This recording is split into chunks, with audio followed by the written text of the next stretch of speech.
May I have your attention? May I please have your attention? Super Sundays.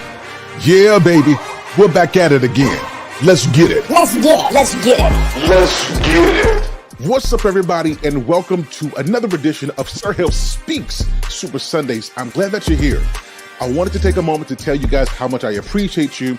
We've been doing these shows for months now, and you guys have been showing up consistently as we take on and we tackle different challenges and different topics. So I appreciate you. But here's what we're trying to do going forward. We want to grow this audience to people who need to hear content like this. And so we need your help. How can you help us? That's a fantastic question. Be sure to make sure you hit that like button. Be sure to subscribe and make sure you hit that notification bell for all of the content that we have, particularly Super Sundays. All right, guys, sit back, relax, enjoy. Make sure you invite somebody to Sir Hale Speaks Super Sundays. We're getting ready to go in. We're going to have a good time. Happy Sunday, everybody. Let's get to the show.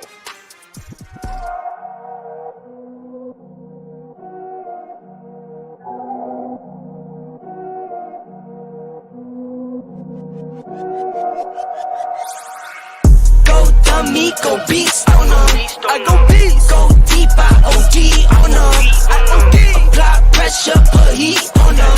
Put that 500 degrees on them. 500 degrees. Go dummy, go beast on them. I go beast. Go deep, I OD on them. I OD. Apply pressure, put heat on them. Put that 500 degrees on them. Down, levitate, going up, elevate.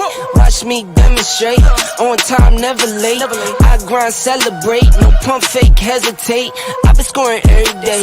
Champagne Perrier. Since 9-3, been in the box, now stepping up to home.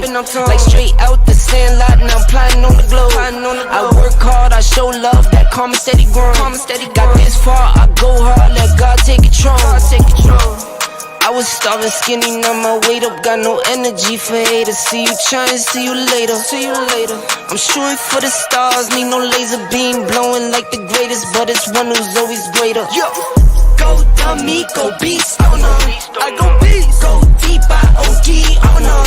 I OD. Apply pressure, put heat on them.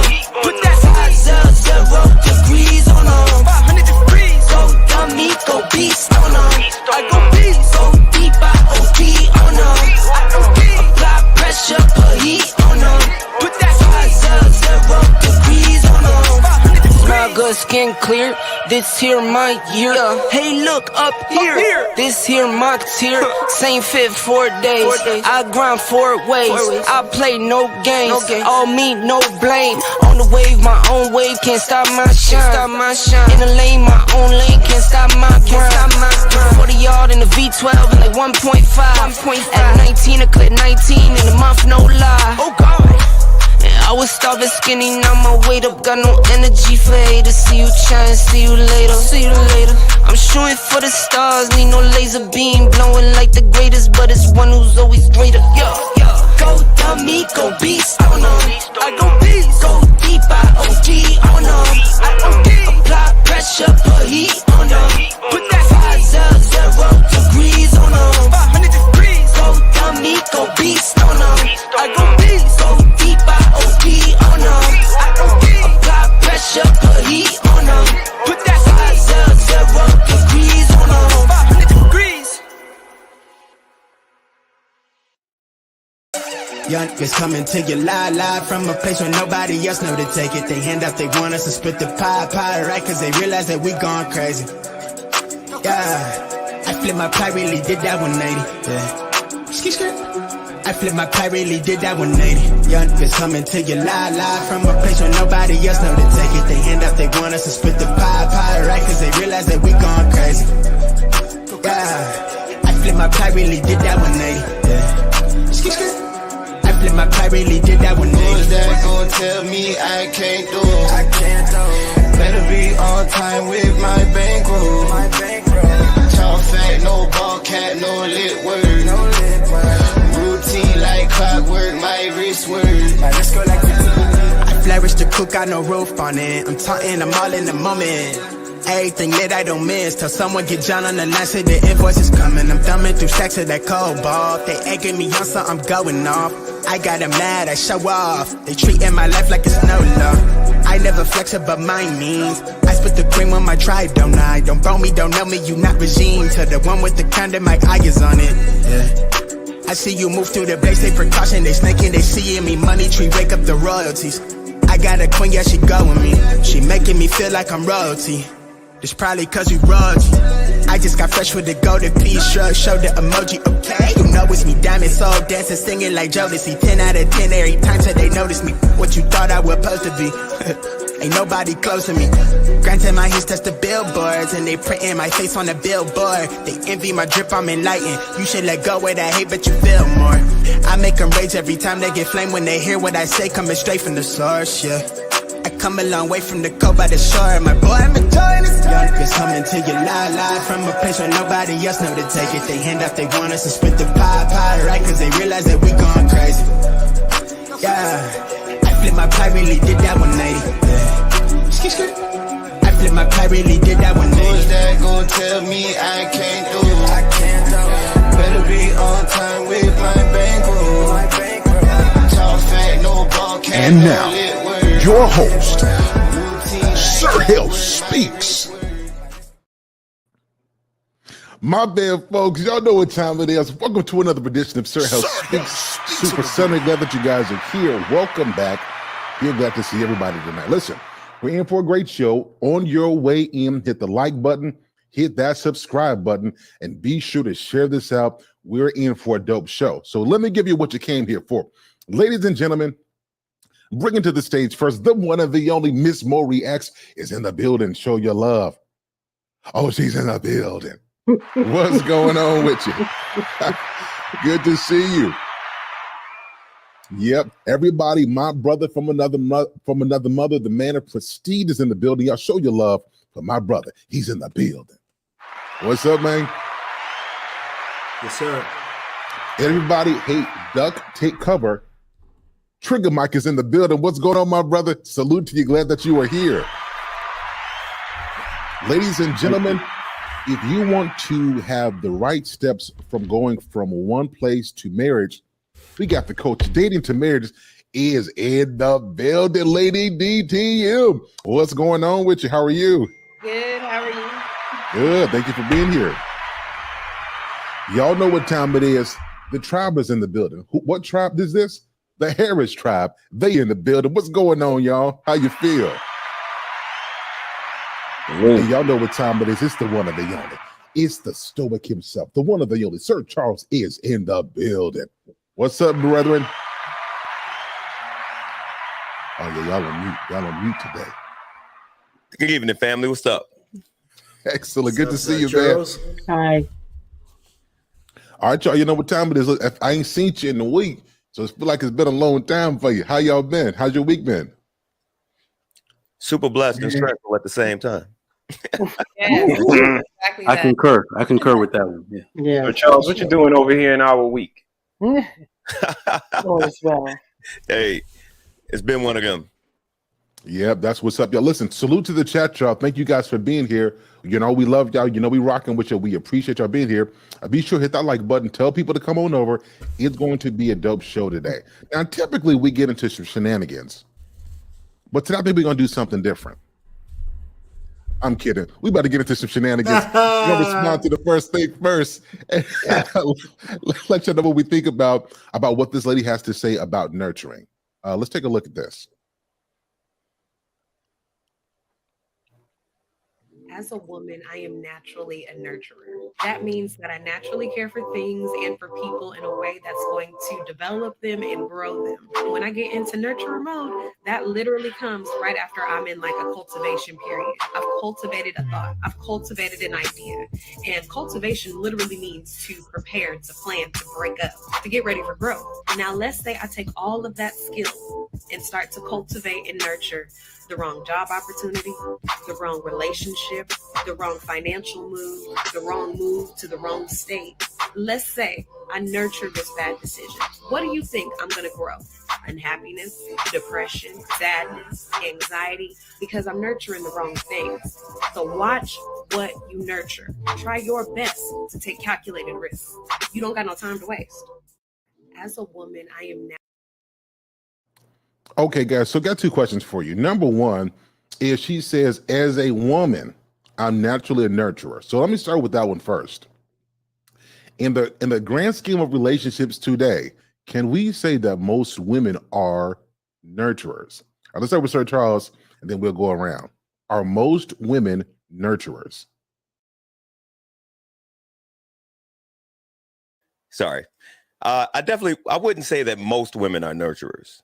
I think we've come into a culture nowadays that the modern woman is self-serving. And so she's going to nurture her own interest.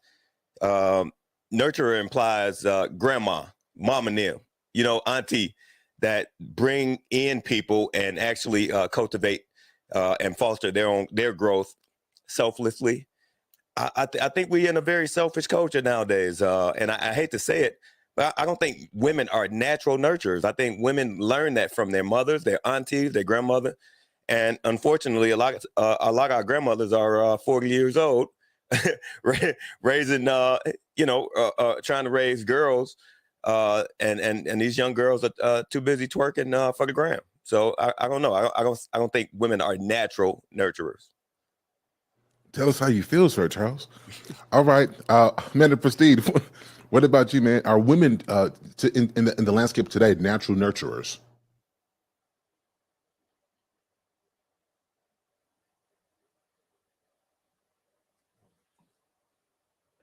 Can you hear me now?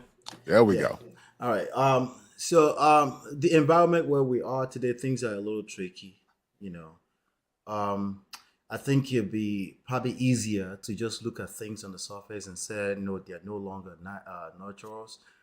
I don't feel that way. Okay, I have to go back to my personal circle.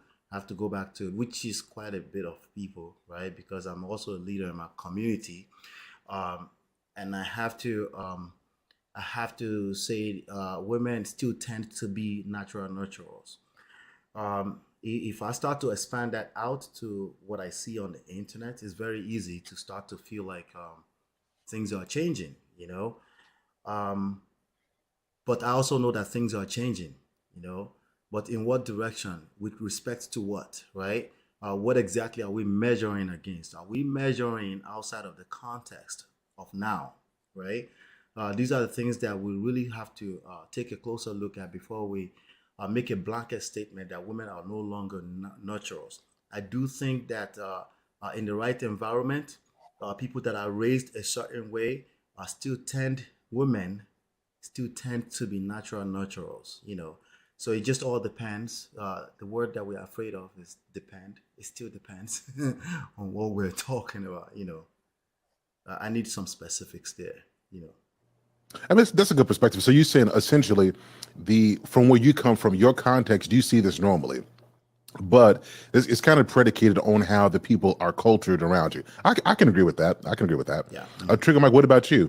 Are most women today, are they nurturing? The way I interpreted what that lady said, so we cannot get out of the fact that women are natural nurturers. So I'm going to put emphasis on that word natural to say the women that we think of today, the modern woman, is acting outside of her nature to be whatever it is we see out here and categorize them by. That's the way I look at it. They're acting outside of their nature because men have created a social construct in order for them to do so. I promise you, the second men start being men and requiring women to do the things that they've traditionally done, it will naturally change the atmosphere in which women perform. And I can also understand why most modern men wouldn't believe that women are natural nurturers, because many of them have not seen it, right? So when we look at the definition of nurture, it's to care for and encourage the growth and development of. Women have cut that in half. Yes, they will care for, but without fathers in the home, without the things we suffer from in the community, they can't really do that other part with, the growth or development of part. So that's why most men are seeing half of what a woman can do. That lady made a really profound statement about women nurturing the wrong things. We know women are nurturing. That's why they out here picking dudes that are unworthy and thinking they can develop them up into something, even though that's not their general purpose in life to do that, right? You're not supposed to fix a man. You're supposed to add to. So yeah, they're using that nurturing spirit to think they can turn Pookie into Me, I'm just saying. I'm playing. But still. Hey, talk your stuff, Trigger. Talk your stuff. Harris Child, what about you? What do you think? Are most women today are they nurturing? Now, and Trigger. So I want you to hold on to what you said before, because there's two interesting words: is naturally nurturing. It's like two big words. And when I take what you say and I think about what natural means, it literally means without any like human intervention. Like it just is what it is without any influence. And if we believe that women need to be cultured that way, is it fair to say that a woman being a nurturer is natural if she needs the influence of other people? So something to think about. We'll come back to it in just a second. Harris Tribe, what about you guys? What do you think? I think women are born with the ability to be nurturing. Of course, each individual environment is going to dictate whether they are that or not. And like the young lady said, as far as nurturing something negative, it's going to create a dynamic in a woman, you know, a wall of fear or whatever, or the option to not want to nurture anything else, you know. So yeah, the women nowadays, I don't think they are innately, naturally nurturing. No, in my opinion. Sir? Respectfully, I would disagree a little. I think they are. I think they start out as such. You know, baby dolls and, you know, the bird that they see hurt, the natural care, the natural empathy. I think they all start out a certain way. And I think, you know, I would be in line with Trigger Mike and the young lady about practice. I would just analogize it differently. I'm a sports person, so I would say practice. The things that you practice, you become better at. And they've just be practiced more of, you know, being independent, being strong, being, you know, self-sufficient. And that is what they've, you know, become experts at. And along with that comes the characteristics, the hard exterior, the negativity, the attitude, the pessimism, and so on and so forth. So I think naturally, yes, they all start out at go nurturing and aspiring to nurture. But I think experiences in life, you know, deters that and makes it what we see now. That's a really good perspective. Dang. Y'all know how like before a show, right? You got these questions you got, and then somebody says something that give you another question. I'm gonna try to be good tonight and not do all that. So, Lady Di, what about you? What's your thought about this? Are most women today nurturing? So, I mean, I would say, yeah. I think they just have natural emotions. So, emotionally, they're able to react in a certain way that seems nurturing. But I do believe it's going to come from how you were raised. So if your dynamic in your house was very not loving, like your parents didn't say, I love you, they didn't hug you, you know, let you feel what that is, a woman is going to naturally just react in a way of trauma. So if she doesn't receive that and then she becomes an adult, there's no way she's going to be nurturing because she never even felt the nurturing from her parents. So at the same time, if a woman is raised with that and, you know, she gets into a situation where she's kind of like forced to be nurturing, it's going to come out because she knows how, because it was done to her. So she knows how to bring it out naturally. But then you have women who are just lazy, right? They know what nurturing is because they had it and they don't want to do it. So we're going to be as simple as cooking, cleaning, right? They don't want to cook at all. They want to keep comparing themselves to men and say, well, you need to do it too. You need to do it like me. We got to do it the same. And then when he's not, quote unquote, doing it how they want, now all of a sudden they don't want to do it anymore. Nurturing, it doesn't work like that. You're just nurturing and you're going to do it because you care and you want to do it. You're not going to do it because someone is forcing you to be a certain way. Even with kids, there are deadbeat mothers out there. So if it was so natural, then why are they not with their children? It's not just men. So it can be natural, but I think it's just emotions that are natural. I don't think it's nurturing that's the natural part. I mean, hold on, Lady Di. Hold on. Let me address my audience.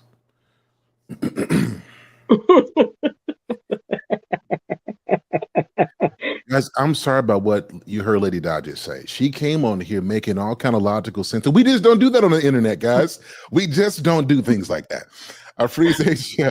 Miss Mo reacts. What's your perspective on this? Are women naturally nurturing, particularly in today's culture? Man, first thing I got to say is hats off to the panel. Y'all are freaking awesome. You're fire. I gotta say that right now. Everybody, everybody hit the nail on the head. Everybody, all points across the board. I have to agree with how you were raised. Food Channel said it's what you were fed. Yes, we start off that way from day one, out the gate, go. But it's very important to keep in mind it starts from home. It starts off what you were giving, what you were given, what you were not given. Because if you weren't given something, you're not going to give it when it's your turn to give it. You might as well hang that up. It starts at home. It starts out how you were raised, what you were subjected to or not subjected to, how you were loved or lack thereof. Then when we all start off out the gate being naturally this way, this has to constantly be fed, raised, reared, if you will. It has to be a constant thing. It has to be taught. It has to be practiced. You know what I mean? Then when it's your turn, floodgates. This will be something that is instilled in you. And it comes naturally to you as walking, as talking, as doing anything else that's just, you're going to do it. Not something that has to be begged for. You know what I mean? Listen, Miss Mo, I just feel so calm after you got done saying what you're saying. Yeah, I mean, do y'all feel the same thing? I just feel so calm now. You know what I'm saying? You made a point that I like, that I think stands out, is walking is natural, but it has to be practiced and it has to be taught. It's such a deep point, because I think if we we take what the lady said, that is, as a woman is natural, I think that goes back to what Mrs. She said. What Mrs. She said had said when she said about that the potential is there, able to do it. And I think this is an important thing, because if we keep on raising girls to think that just because they are women, it comes naturally, we won't educate them. And I think that if we take that mindset that it has to be cultivated, I think we'll do a better job of being more strategic and more intentional in raising our daughters to leverage the potential to walk, to leverage the ability to be nurturing. Really good point, y'all. I can't wait to clip this. I'm making $60 off this clip. Let me bring in my brother real quick. I'm a businessman. Shout out to my brother Blackman Unfiltered. What's going on, my brethren? What's going on? What's going on? So good to see all the family here tonight. Yeah, good to see you, man. So let's jump right on in here. So do you believe that in today's landscape, are women today naturally nurturing? Now, y'all on the panel, I know I added to the question, but act like I didn't. Are women today naturally nurturing? No. All right, good show, everybody. Thank you guys for coming tonight. Really appreciate you. Good night. This was fun. So be of you. So from your perspective, why not? Well, I think that everything else is on the mind. I don't think they want to nurture. I think that's why 6-year-olds have the responsibility of watching the 3-year-old. The 10-year-old has the responsibility of watching the other 4 children, because mama needs to have a life. Mama needs to go party. Mama needs to go be with the man, spend a night with Junebug, right? And so I think not Junebug. Oh yeah. So, and that's why you see a lot of times, even in my own family, you see a lot of the women in my family drop their kids off at my mom's house and they're gone for 2 days. That's not a nurturing mother. A nurturing mother wants to connect with her child, connect with her responsibilities, and actually be a part of that child's growth and that part of that child's journey. Today, they're too busy. I have to do this. I have to be here. I have to be on Instagram. I got to make sure I take the Instagram pictures. I got to make sure my boo get me, my friends get me, the club sees me. And then at the end of the day, the kid does not get the nurturing. And that's why I think a lot of our moms are single moms, and their kids can't read. That's why you have middle school boys right now, particularly middle school boys who are in 6th and 7th grade reading on a 3rd grade level. They're not being nurtured. They're not being paid attention to. They're not being taken care of at home. So that's why I said no. That's such a good point. Yeah, taken to what Black Man just said, it looks like when we take into social media, our jobs, and this is going to be open for anybody to answer, it does kind of seem like we're in the generation today. We nurture things and we no longer nurture people. Do you guys see that? Do you guys agree? What's your perspective on that? Yeah. Yeah, because I feel I'll jump in really quick just to piggyback off of Black Man. Kids are being, well, some kids seem like they're more of an inconvenience to their parents, or to the and it don't even gotta, you don't even have to put an age on that no more. Ain't no set age.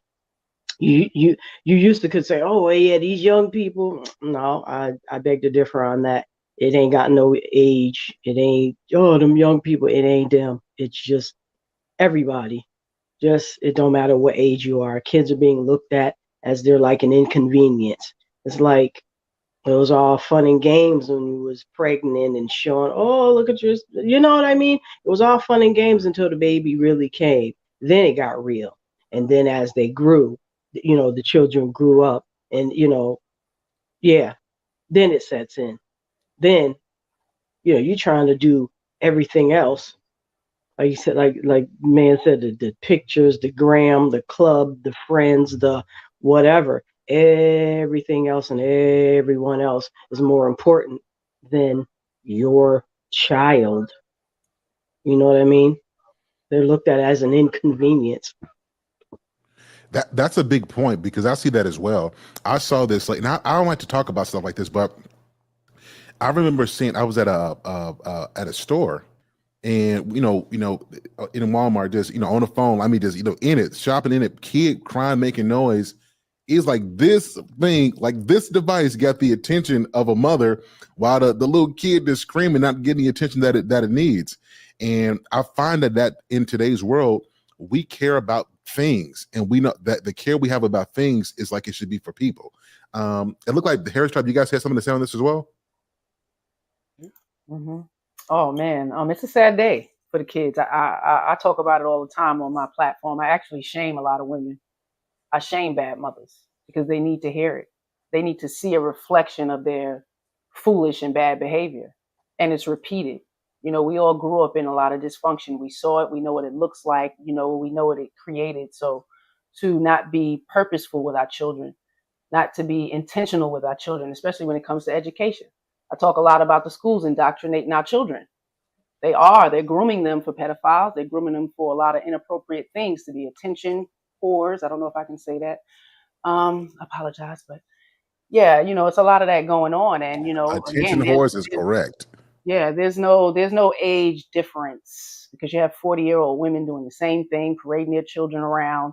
And there's no shame. Nobody can tell any woman anything, because, it's not even about control anymore. We want to be superior. So you can't tell me nothing, because the way I move is right and everything I say is correct. And this is the modern day mindset. And it's sad, the instant gratification. Our children are very uneducated. So, I don't know where we're going to go from here. So I just speak about it just to put an emphasis on the reflection.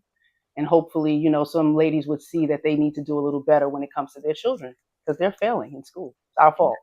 I believe too that I think a lot of us women need to have a little bit more self-reflection.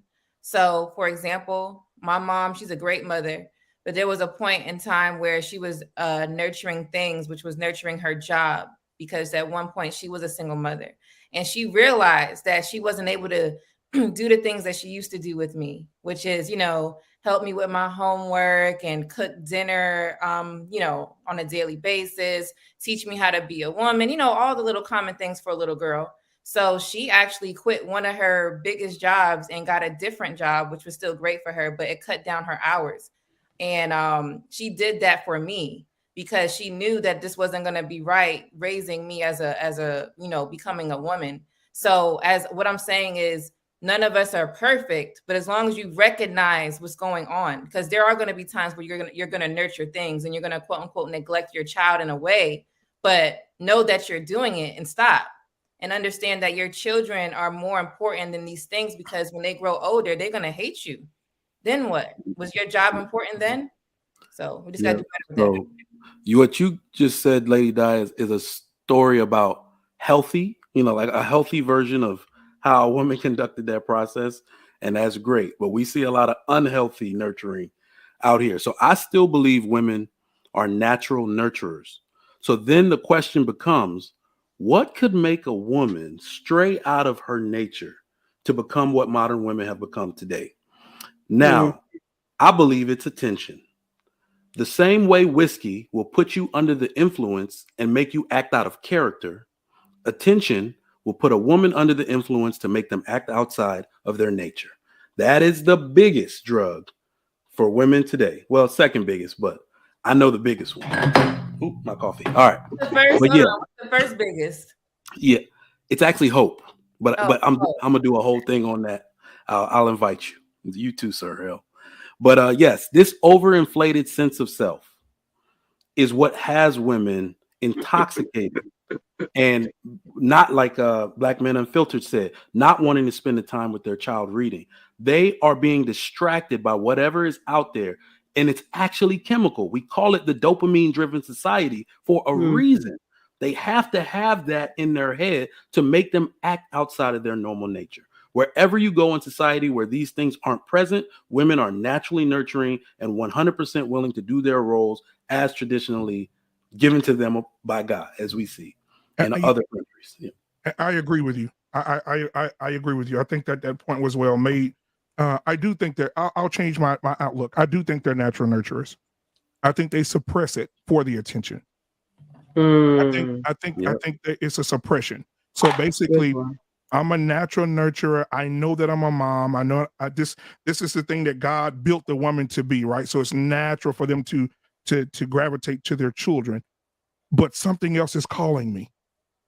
And if I stay here with my child tonight and not drop this kid off at my mom's, or leave my kid at the after school program, or leave my kid waiting on me and go see this dude may not want me no more, right? My friends may not hang out with me no more. So what I made more important is I made my friends and the world more important than my bonding with my child. So I suppress what I need to do naturally to do what I need to do unnaturally, if that makes sense. Yes. So yeah, I agree with that point, sir. I agree with that. I have a question. How much of what we're calling nurturing, particularly with respect to how women nurture, is social construct, right? How much of it is? Because the one thing that's constant in life is change. How people nurtured, if we start to break it down into layers in the 80s, is not how it was done in the 60s. I went further back for a reason, right? And you can keep going further back. So how much of that is social construct? And do we even have room? Do we know these things to even assess it and to see that this is an actual breakdown into social construct? They're evolving. A lady that earlier said something about cooking and cleaning, right? How much of this stuff goes into social? That's biblical. Now I can't tell you the scripture. Don't ask me, but it's biblical somewhere in there. What's the scripture? So I actually wrote. Before we get up and answer Ola's questions, Sir Charles, did you have something on the last question? Absolutely. I kind of wanted to piggyback. So Ola, hold that question. Then we're going to come back to it right after Sir Charles. Off of something that Trigger Mike said earlier, and as far as like men allowing women to be this way, and I will, and I don't want to argue which one came first, the chicken or the egg. Who started acting up first, women or men? We don't know, but we do know what can actually repair the our situation as a culture, right? And one thing is that I look at how I was raised, right? My mother never had to work really because my father took care of everything as far as like provision. So my mother could actually focus on being a mother. I was blessed in that way, perhaps lucky, or whatever you want to call it. And a lot of times I do see men dropping the ball as it pertains to taking care of their children, and women do have to go out and make a living, and they can't necessarily tend to the children like our mothers and our grandmothers did. But on the other hand, though, some of the responsibility has to be on the women for their actions. Like Sir Hale, you were talking about how the mother was consumed with her cell phone, right, and ignoring the child. Well, I also seen it in the reverse, even with my own daughter. I'm gonna be honest with you, right, just to make it personal. My daughter allowing the tablet to raise my grandson, and you know, and I find that a lot of these modern women, they just want to get through the day. They're not forward thinking that this boy is going to be a man someday and this girl is going to be a woman someday. They're just getting through the day. And before you know it, video games and tablets and all this other has raised your child and you don't even know them. And by the time they're you know how the Bible talks about when you're young, you're like a sapling, right? A small tree, you can pick it up, plant it, shape it, do it. Well, by the time this thing gets roots down, you can't move it. It's almost impossible to shape it. And so, and I think this is great that we have these conversations because it's not just pointing the finger at who's right, who's wrong, and who's right. Hopefully somebody can pick up something, a gem, and say, yo, I need to focus, be more forward thinking with my children and not just get through the day, because at some point you're going to be staring your child in the eyes. You're going to be staring your child in the eyes as adult to adult. You know, one day they're going to be adults and you're going to have to answer for what you did, and you're going to reap the what you've sown. So that's the other thing in the reverse is that, and so the thing about it is like natural, and I think we argue semantics here. What's natural, right? I think nature Prestige get happy with that word. nature happens whether man influences or not. Man influences or not. That was my definition of nature. But I certainly understand what Trigger Mike actually said. Is that I mean perhaps you could look at it like that. Yeah, perhaps it is in them. It's just suppressed, or it was never taught, or it's never nurtured. They were never nurtured in that way. And we all know that you can only give what you've received. You know, people give hate or people give hate because they received hate growing up. A lot of times, people give love because they receive love. And so, but that's all I want to yield the floor with. That is that, you know, men and women we both need to take responsibility on how we're holding each other accountable. And I'm really upset. I get upset with these fathers who really put the onus of raising these children squarely on the mother. And it's like, I look at it like this. I used this analogy one time with my, I was about to, anyhow, it's kind of like playing a 2-player video game.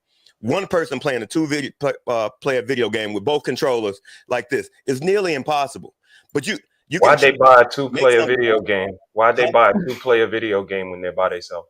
Yeah, right. I'm saying it's kind of like playing a 2-player video game. Possession is 9/10 of the law. So I'm saying you could probably yield good results, but that's not how it's meant to be. And both of us need to step up, men and women. And I yield the floor. All right, now, can I respond to that? But before we go, we got to get to Ola. We got to get to Ola's questions, and then we get back. I told you yesterday what happens. We got these questions. Then somebody say something. We got more questions. It's gonna get good. Man's Prestige. What was your question, bro? Very simple. How much of what we consider a woman nurturing today was part of social construct?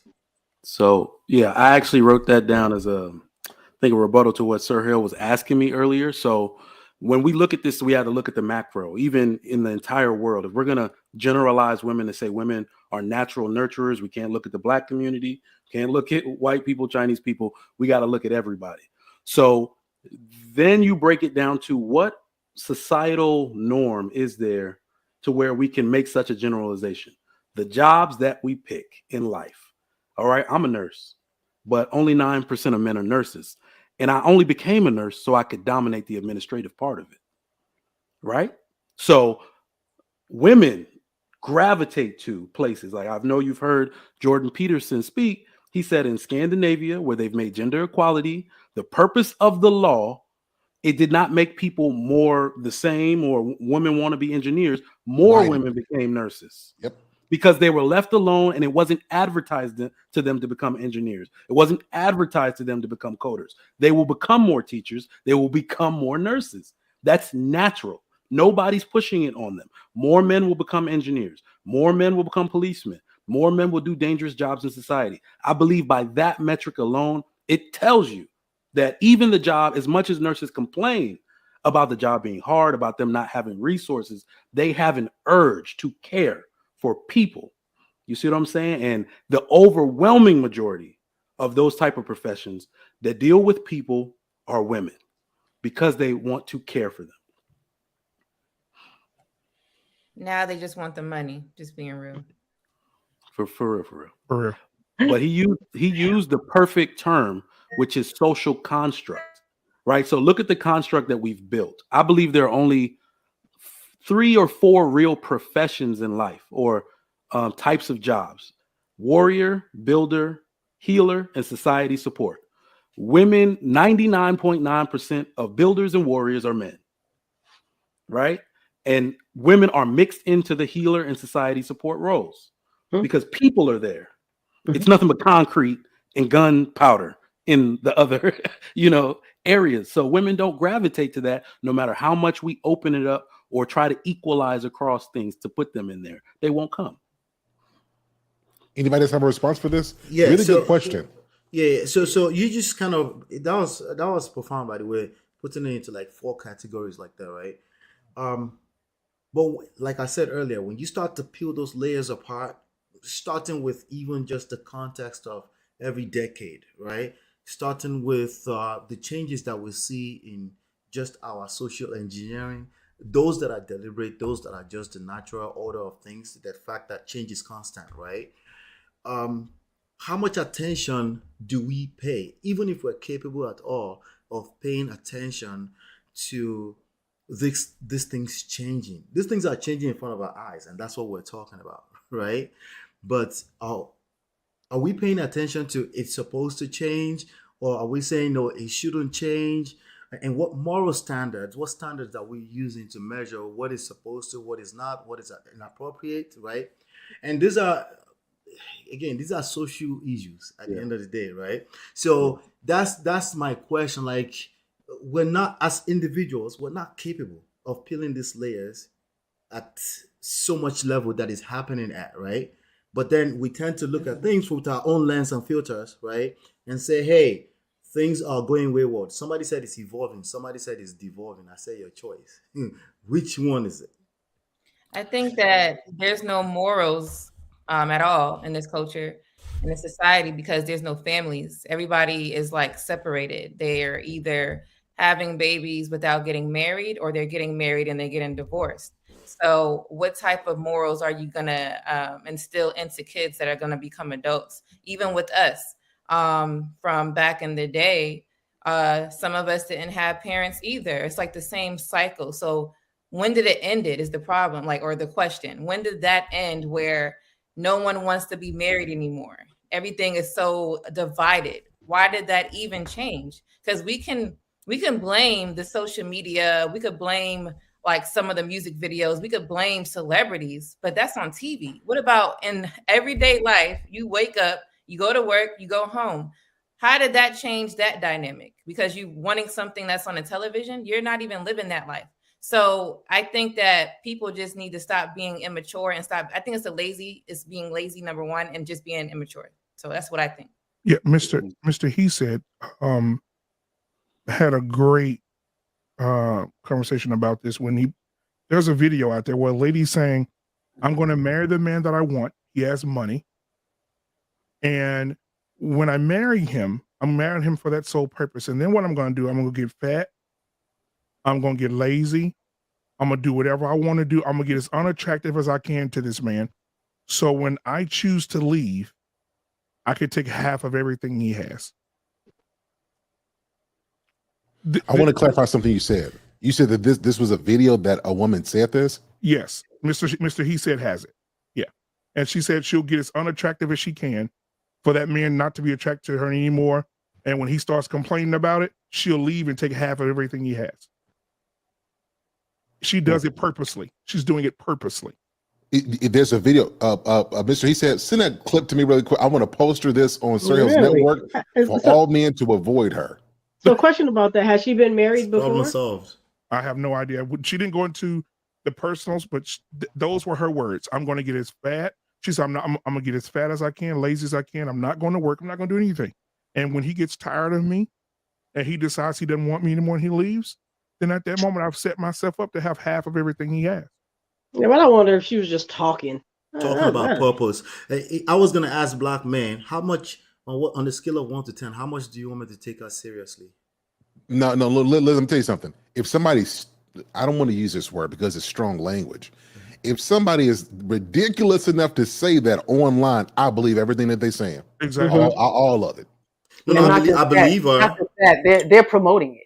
Yeah, they're promoting it because you wouldn't believe the comments behind it, the women that's, praising for it. Oh, yeah. So you have some idiots that I would listen to believe these it. things, and this is what we're creating because you have women that are not positive in love and positive in marriage, and they're fearful, and they create all these walls and dynamics, and they're spewing this on the social media.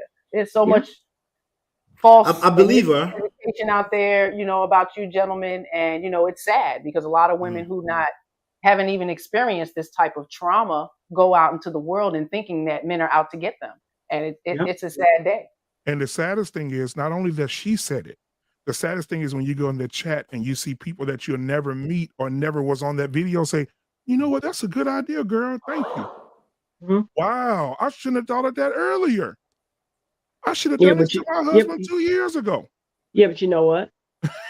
but you know what? It's like Mrs.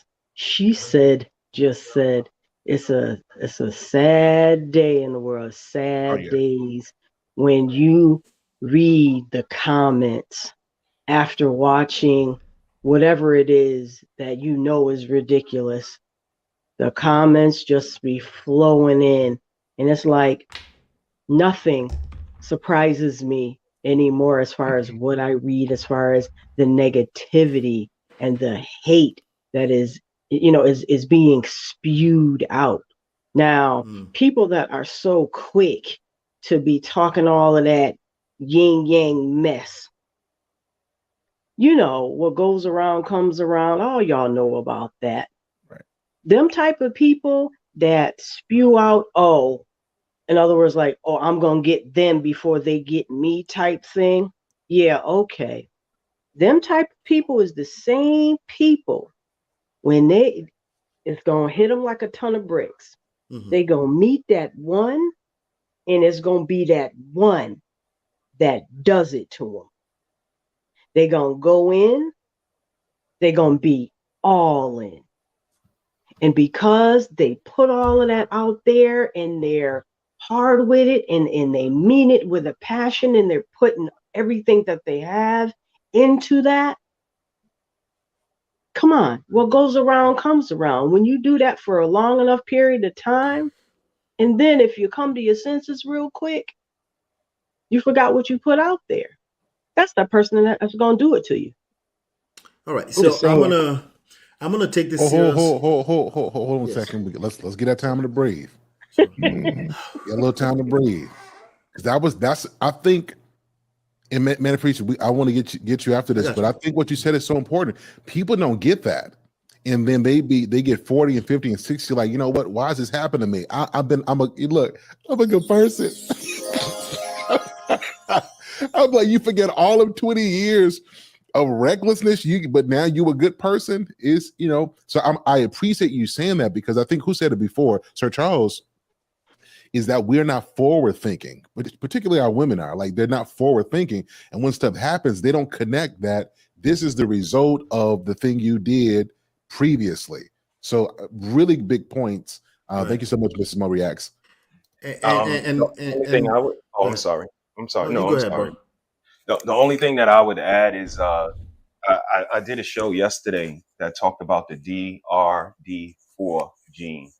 If many are not aware, you guys should look it up. But like the brother up top was saying, the dopamine is what cultivates it and nurtures it. And this is what, gives us a propensity to lean toward the more exciting, sensational things, and to not be able to stay in situations for long periods of time. Makes us really spacey and temporary in actions. And like you guys are alluding to, the lack of nurturing, I think it's just being targeted in a different area now. I think the indecisiveness is being nurtured. The lack of, stability is being nurtured. And that's why, you can leave a relationship because you're not happy. Things can be good one day and not the next day because of this lack of ability to be stable, to have something, of a foundational value. And, as scientific as it is, it was very interesting to dive into those points and get some of the information that I got, because it just constitutes and shows me a lot of the behaviors. They definitely stem from a place, not to say it's an excuse, but it definitely attributes, and I can see a lot of the remnants of it in a lot of different attitudes. It leads to schizophrenia, it leads to bipolarism, and a lot of different things that we see in our community that we would just write off as, this person is crazy or yada yada. But I think there's very deep reasons on why we see what we see now, why people value what they value now. And it's not a coincidence. The one thing that can negate this, gene is high quality parenting. And poor quality parenting will absolutely cultivate it in the negative direction. So that information was very telling, and just showing that the poor quality and the lack of attention to parenting and the lack of importance and value of parenting is the reason why we see a lot of what we see today. Right. All right. I think I was asking that question because if I'm going from a scale of 0 to 10, right, how much I should take it seriously on a scale of a 0, that's just a troll. Let's not pay attention to it, right? On a scale of 10, like no. As a matter of fact, you can multiply that by 100 because of the attention that these comments are getting. You see what I'm saying? And I always say this, like, you might bring a little bit of craziness, extreme polarized view to the table. You just never know. The next person that's listening may be taking it to 1,000, in which case can create a massive chaos for all of us, right? Exactly. So I agree that we have to pay attention to this kind of thing and push back at it every opportunity we get when we're having this conversation, right? Especially because of the power of the attention that this whole thing is getting right here. Then I also understand that there's got to be some balance when we are reacting to these things. We have to dig a little bit deeper. In this case, sometimes we have to go back to that troll and say, where is this person coming from? All right, let's just be clear.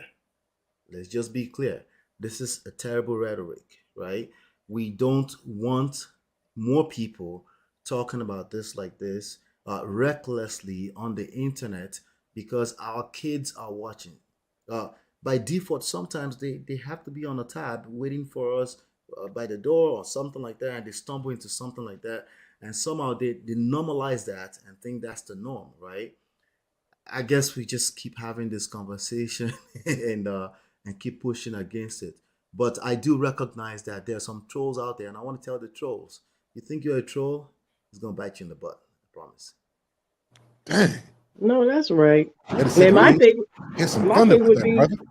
my thing would be, okay, and who hurt you? Okay, Miss Mo. Because think about it. Right. Think about it. Anybody that talks like that, you had to muster that up and start that kind of talk from somewhere and something that has happened to you. Ain't no way you're gonna tell me that a person talking like that has never been in any type of relationship and has never ever gotten hurt or anything like that to be talking like that. You just ain't gonna just start talking like that and you ain't been in no kind of relationship in your life. Who hurt you? They hurt you bad, I guess. There's some people who live off of other people's lives. I literally noticed that throughout this last year. And you would hear so many negative comments from people's relationships, and they vent to somebody. they're venting to, like, let's say a single woman that hasn't even had that type of experience, but she's living through her girlfriend. So then those are the ones that's making these trolls, is those people. And then they're going to push this out because that's what she believes based off of what all of these women, that she knows said. And I hate that. I don't like when people take other experiences that they never been through, and then they say this is what it is, and they're pushing out stuff that they never experienced. That's trolls. That's the real definition of trolls. Exactly. Lady Di, this is the second time, and we gotta get this together now. This is the second time you're making sense again. Like, listen, let's kind of restrain that. This is the internet. Sir Charles, you got something, and then after Sir Charles, I got a question. We're gonna start with BMU after Sir Charles. I know I might say something that it might upset some folks, but while we do some amazing things. I'm pretty sure each of one of us, being intellectuals, our groups of people are doing amazing things, probably amazing parents, pillars in our community. But are we willing to admit that there's too large of a population of us that are lazy as hell? There's too large of a population of us that our priorities are misaligned. Susie Orman, I don't know if she has a show anymore, but I used to watch her show as a shorty because whatever. So when she closed her show, she would say, people first, then money, then things, in that order, right? And a lot of times what we have, we money first, then things, then people. I got it backwards. And here's the thing, it's not me just pointing the finger at my people because I love my people, but it's me saying that, we got to do better because relationships are work. No matter what the relationship is, whether a parent, a marriage, a friendship, being a coworker, all of us had business experiences with someone of our hue that you like, man, I ain't uncle no more. Man, look at here. They got me. And a lot of us know that coworker at work that does the bare minimum but want all the overtime.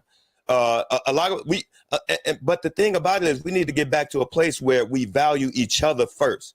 And I've always said relationship is what gonna get you to success. But we got it backwards.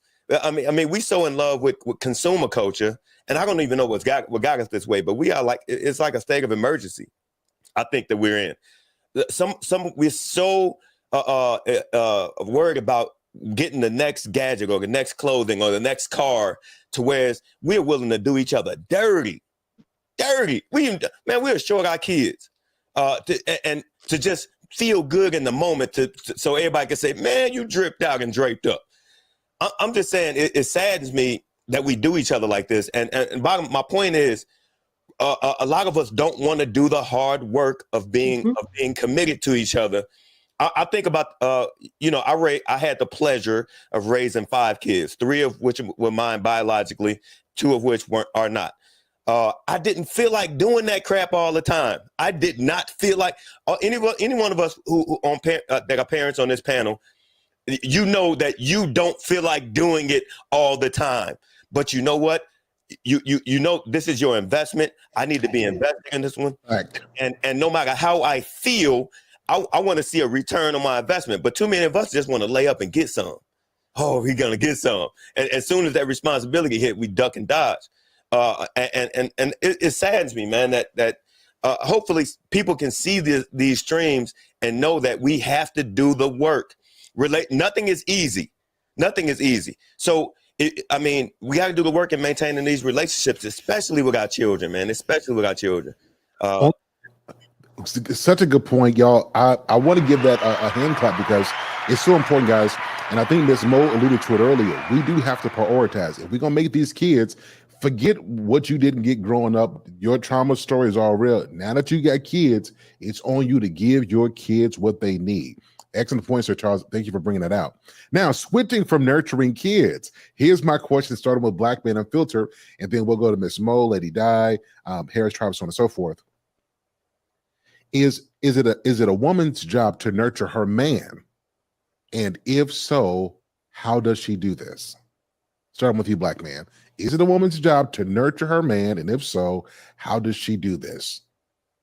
Without sex. Oh my God. Okay, let me get myself together.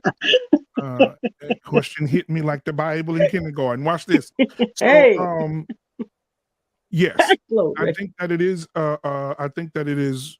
God created a woman to not only help a man, but to help nurture as well. I think that in the way that a woman nurtures a man, it's not what people would probably think, but I think that she nurtures him in motivating him, praying for him, praying with him, being a part of his everyday life, being his peace is a part of his nurturing, right? Because he may be in a chaotic situation, he may be dealing with life, and there's nothing better than to come home and to hear your woman say, "Listen, I understand what you went through out there, but in here, this is your safe place. This is your safe place," right? So nurturing him in that way, encouraging him, holding him, um, just taking him away.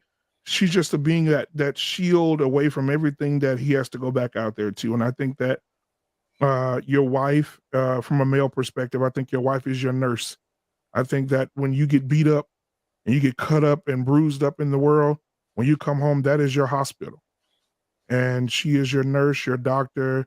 She's your therapist at times, but she's your help. And I think that that's the way a woman um, can nurture a man. That's my answer. Okay, I like it. I see where you're going with this. Oh my God, it's been too long, man. Bring it back every Sunday. Anyway, Miss Mo reacts. What about you? What's your thought? Is it a woman's job to nurture her man, and if so, how? Without sex? Actually, Glory. we might need to add that though. Whoa, whoa, whoa, whoa, whoa. So- Now, there We'll you go. talk about that Don't you later though. start now. We'll talk about Don't that you later start. though. So my answer is yes.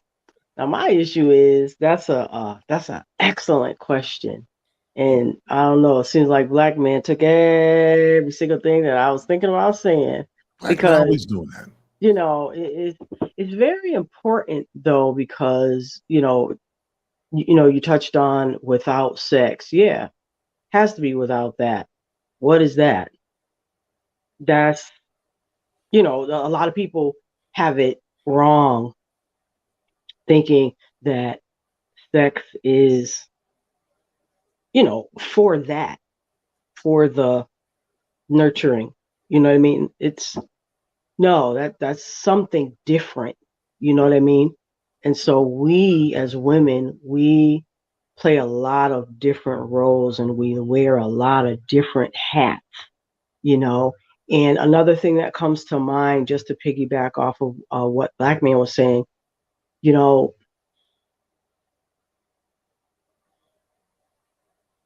aside from us being a man's piece when he comes home, aside from us being that and a lot of other things that Black Man already said, he needs to know beyond a shadow of a doubt, 100% for sure, that we, his wife, his girlfriend, whatever it is, that we are there. We are dependable. We are reliable. We are consistent. We ain't switching up. We ain't iffy. We ain't flaky. You know what I mean?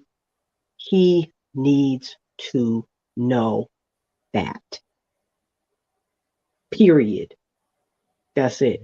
If you ask me to do something, I'm going to do it. None of that. If you ask me to do something, I'm going to do it. And he needs to know that when he asks me to do it, he knows that I'm going to do it. You know what I mean? Now, I ain't talking about just crazy stuff. I'm talking about, real stuff.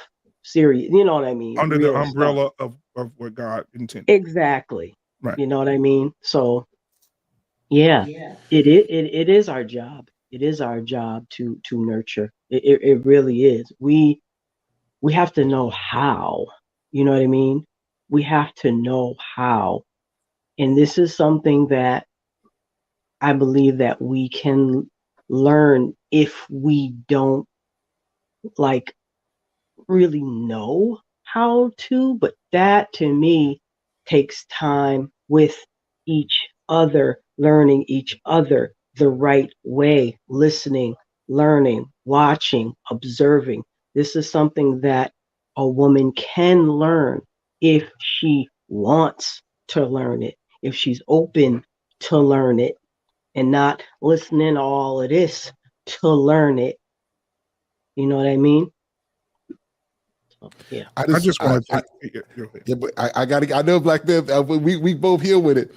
It's you said something. He needs to know that you're there, and I wonder how many men in relationships can say that on an emotional, mental, spiritual level. That no matter what, I know my lady. I know she there for me. I ain't got no questions about that. I think it's a profound thing that you said. I'm glad that you raised that up. So let me get everybody's response, and then Black man, you'll be the first one to react to all this. Lady Dot, please behave yourself, okay? What's your thought about this? Is it a woman's job to nurture her man, and if so, how does she do that without sex? So I want to piggyback of what she just said about doing what he asked. So I'm going to give one personal experience, and I'm going to answer the question. So there was a time where my husband called me to do something for him. It was like a few things. He was at work. He called me. It was like 10 in the morning. And he asked me for these few things, and I did them. And then when he came home, he was like, there was people saying thanks or salute to me because I did this stuff, because they were like, I would never do that. And I was like, do what? You just asked me to do something. I just did it. I don't see what the issue is. But they're like, he was like, the woman that was there or the men that was there was saying that, oh, my wife wouldn't do that if I called her on a random. It was a random call. It wasn't like it was planned. And the women were like, oh, yeah, I can't do that. And I was so confused because it wasn't even nothing crazy. It was just, hey, like a favor, if you want to look at it like that. And why would I say no? Because who else is he going to call? Like, is he going to call his child? Like, no. So you're the next closest person to him. He's going to call his mother. His mother can't do it. So you're his wife. So instead of looking at it as a bad thing, just do it. Right? Okay. Now I'm answering the question. So do I think that women need to nurture or should nurture their man? I think they need to be nurturing wives, not nurturing moms, because there's women who would sit here and nitpick a man, a grown ass man, telling him all the stuff he should be doing or not be doing. First of all, that's disrespectful. So be a nurturing wife and be supportive and be there when he needs you, not when you think he needs you. It's a big difference. And there's going to be times where he doesn't think you need him. I mean, he needs you, but he does. And that's the emotional part that you just have to understand your man on. So if you know that he's going through something and you want to give him a hug and say it's going to be okay, and then, give him his favorite drink or something like that, do that. But don't be all up in his, space, because some men just need to be left alone. So don't be a nurturing mom, be a nurturing wife. That's it. Oh, Lady Dot, we talked about this. We're going to talk about this in the backstage. Mr. He said, I'm sorry, we got to get it to everybody real quick, and then we'll come right back. Yep, you'll come right back. Mr. He said, what's your perspective on this? I know I told this how it happened. That it gets good when we get questions. Mr. He said, what's your thought? Is it a woman's job to nurture her man? And if so, how does she do it without sex? Yes, I'm agree really, really quickly. Yes, absolutely. To care and encourage. Yes. For growth and development. Yes, all of that. How to do it? Patience. Show some grace. Pay attention to detail. That is the main thing. If that's your man and he chose you and you chose him back, it's your duty. It's your responsibility to pay attention to that man and the detail in him. When he's emotionally broken, you are supposed to be there to lift him up and motivate him out of that. It's your responsibility. It's not your responsibility to gripe about the children. It's your duty to take care of them. There was many a times when Mr. He said had to work a lot of hours, and when he came home, I dictated what happened throughout the day. I told him what he missed out on his children, not to gripe and complain, but to fill him in. That's how it's supposed to be. You're supposed to care, show him that nurture, and that's through kindness and consideration and agreement. You don't have to agree to everything, but to cause a fight is unnecessary. and that's the part of listening to understand versus listening to respond. It's something us ladies definitely need to learn. We get pre-offended with everything. So that is something when your man expresses himself about anything, don't get pre-offended. It's going to cause an argument. Sit and think about it for a second, reflect on yourself and in a way that you can change for the better for everybody as a whole, because it's not about us all the time. Consideration. Sir Hale, you wrong for this. And look, I'm trying to keep this show under 2 hours, so I know. So look, the LSC is in You're here. not caught. You're not caught. Is killing. Yeah, save the question after we get with Sir Charles, then we'll ask the other regular questions. I'm gonna jump in real quick and respectfully, very respectfully disagree with what I heard so far. I don't think it's her job at all. I think it's her job to create a nurturing environment, to curate. If you don't know the word, y'all should probably look it up. Curate, ladies, a nurturing environment. And I think that, everything else falls into place. I'll have a lap to lay on if I need to. But I think that, the nurturing quality comes from what she cultivates for our children, what she cultivates for our home. And I really didn't see that in my younger years, until we got older. And I was able to appreciate the cultivation that she brings. When I come home, it's smelling away, it's looking away. And the only thing to complement that is some flowers. Like, I got to grab some flowers. And I was not a flower guy. But I just, later on, I saw that it just complements the curation, shows her the appreciation for what she's doing. And I think that's what's important, that as long as the home is in order, I can come home and, get on that charging station and be ready to go back out the next day and face this world that doesn't receive me so positively because of the positive energy that she gives me when I come home and I'm sitting on that charger, whether that's a foot rub, whether that's a love language being met, whether that's date night. But I think that cultivation and curation of the home creates that nurturing environment. She doesn't have to nurture me per se because I'm grown. I've dealt with the things that I've been through, to make me the man that was in front of her. But I do want her to cultivate my environment and make it nurturing so that I have that much more energy to fight this hard world. I hear the philosophical argument there, but I would combat that by saying if human beings continuously grow all throughout our lives, then it is impossible to say we have somebody who loves us and doesn't encourage and support that growth, which is what nurturing absolutely is. So I'll combat that point, Mr. He said, but Trigger Mike, what's your perspective on this? So I've been sitting here literally having a mental battle with myself. And I think what it is the context that you just gave was what I was going to give.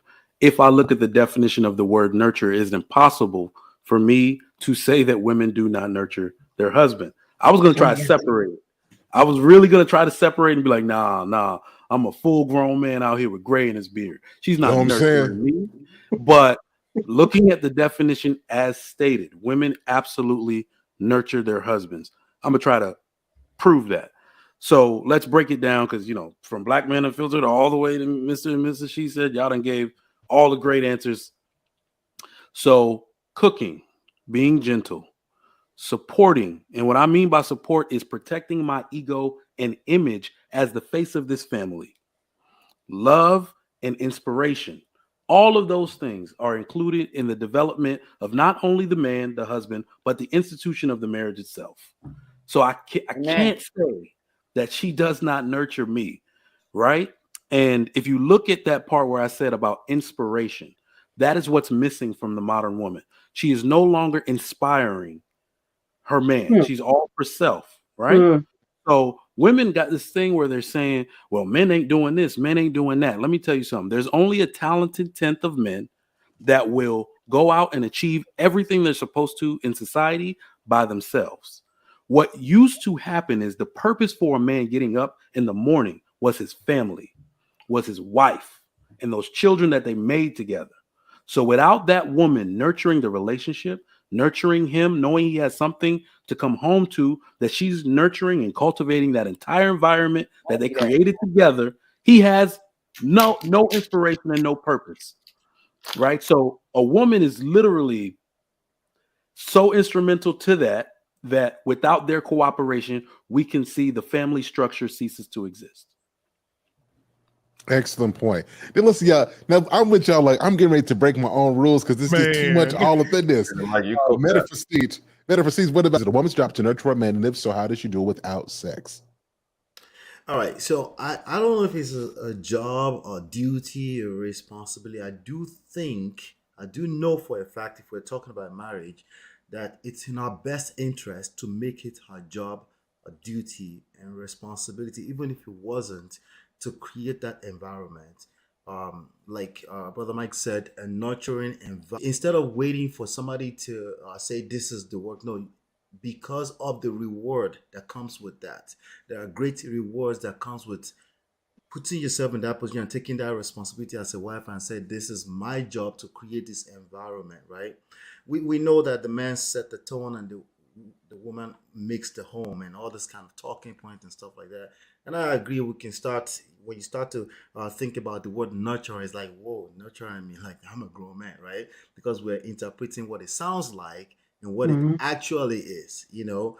The truth is that we're all human beings, men also. Yes, ladies, we are humans, right?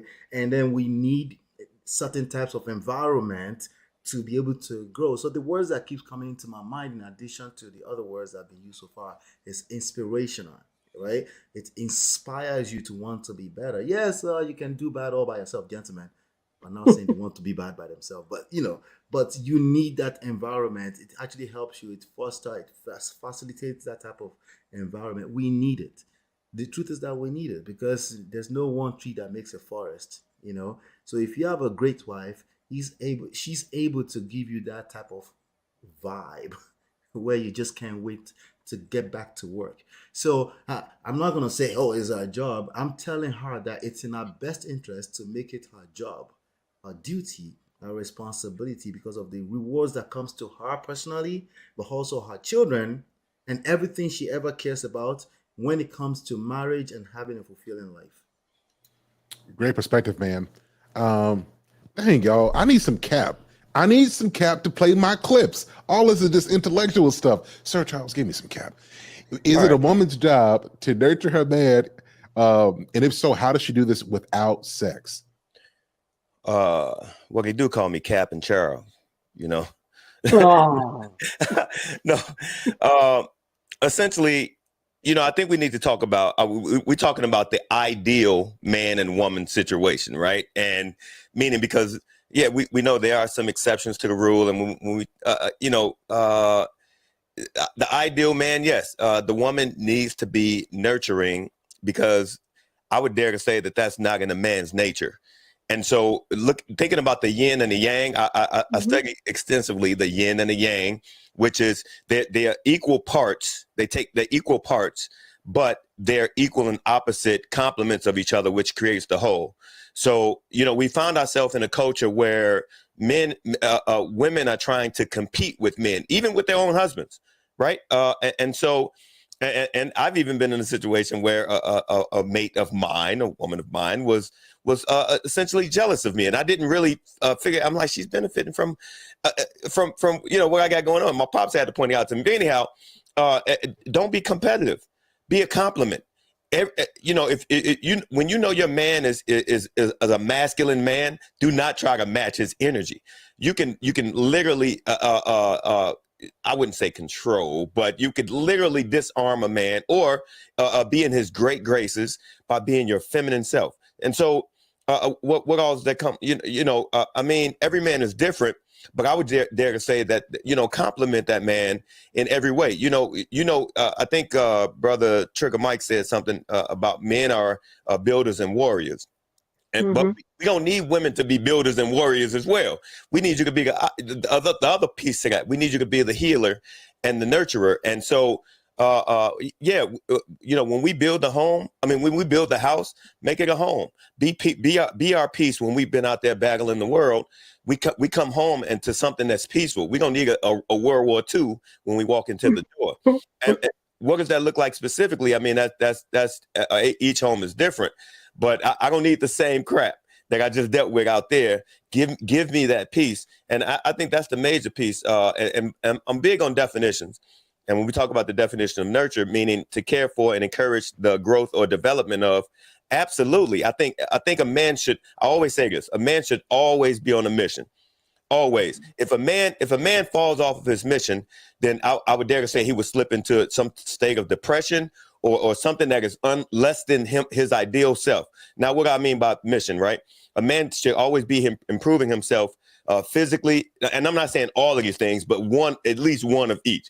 One of physically, financially, spiritually, emotionally, mentally. You need to be improving yourself in some way or another, right? And that woman needs to be encouraging the growth and development of that.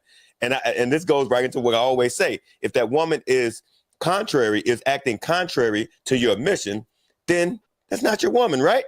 It's not your woman, because she is impeding your growth when you're trying to grow. But we all know that all men aren't really trying to grow in some areas. Some men are just couch potatoes, right? And so that's why I say, hey, every situation is different. And that's my piece. Absolutely. I think when a man, the ideal man, when he's on the mission, a woman needs to be complementary to that, thus being the nurturer, for sure. So what about these women who are working like you? Well, okay, so here's the thing. And that's awesome you bring that up, because here's what happens. Black folks have bought into consumer culture, right? And so that we have this misconception that a lot of us don't really need two incomes. But we got to keep up with the Joneses, right? Because right. You know how many black folks frown upon Hyundais and Kias, and they got all the bells and whistles. All the bells and whistles. But you pull up with a Hyundai or a Kia, a black person will clown you. But guess who drive Hyundais and Kias, right? Mexican. People who are smart with their money. Exactly. Right. This misconception that we got to live at the very tippity top, right, of the food, because the Jones is gonna judge us if we pull up in the Hyundai or Kia. That's a misconception, and it's a rat race. We bought so much into consumer culture that it's literally breaking up our families. The brother can't keep up with the Lexus because your neighbor got the Lexus. And so what I'm saying is, to that piece right there, and I know there's some exceptions, to that piece that we need to work two jobs as a couple, that is a misconception. We bought into consumer culture, and that's really detrimental to the family. And real quick, if I can add to what you just said about the consumer culture, when I was younger, I sold cars, and the owner of the dealership was a white guy, millionaire. He drove a purple Chevrolet Cobalt with roll-up windows. Come on, man. When he got out, I said, "What the hell is he driving in for? He can drive anything." And he would come out. He would have his little shorts on with his little green T-shirt, and you would think he was somebody begging for money at a gas station.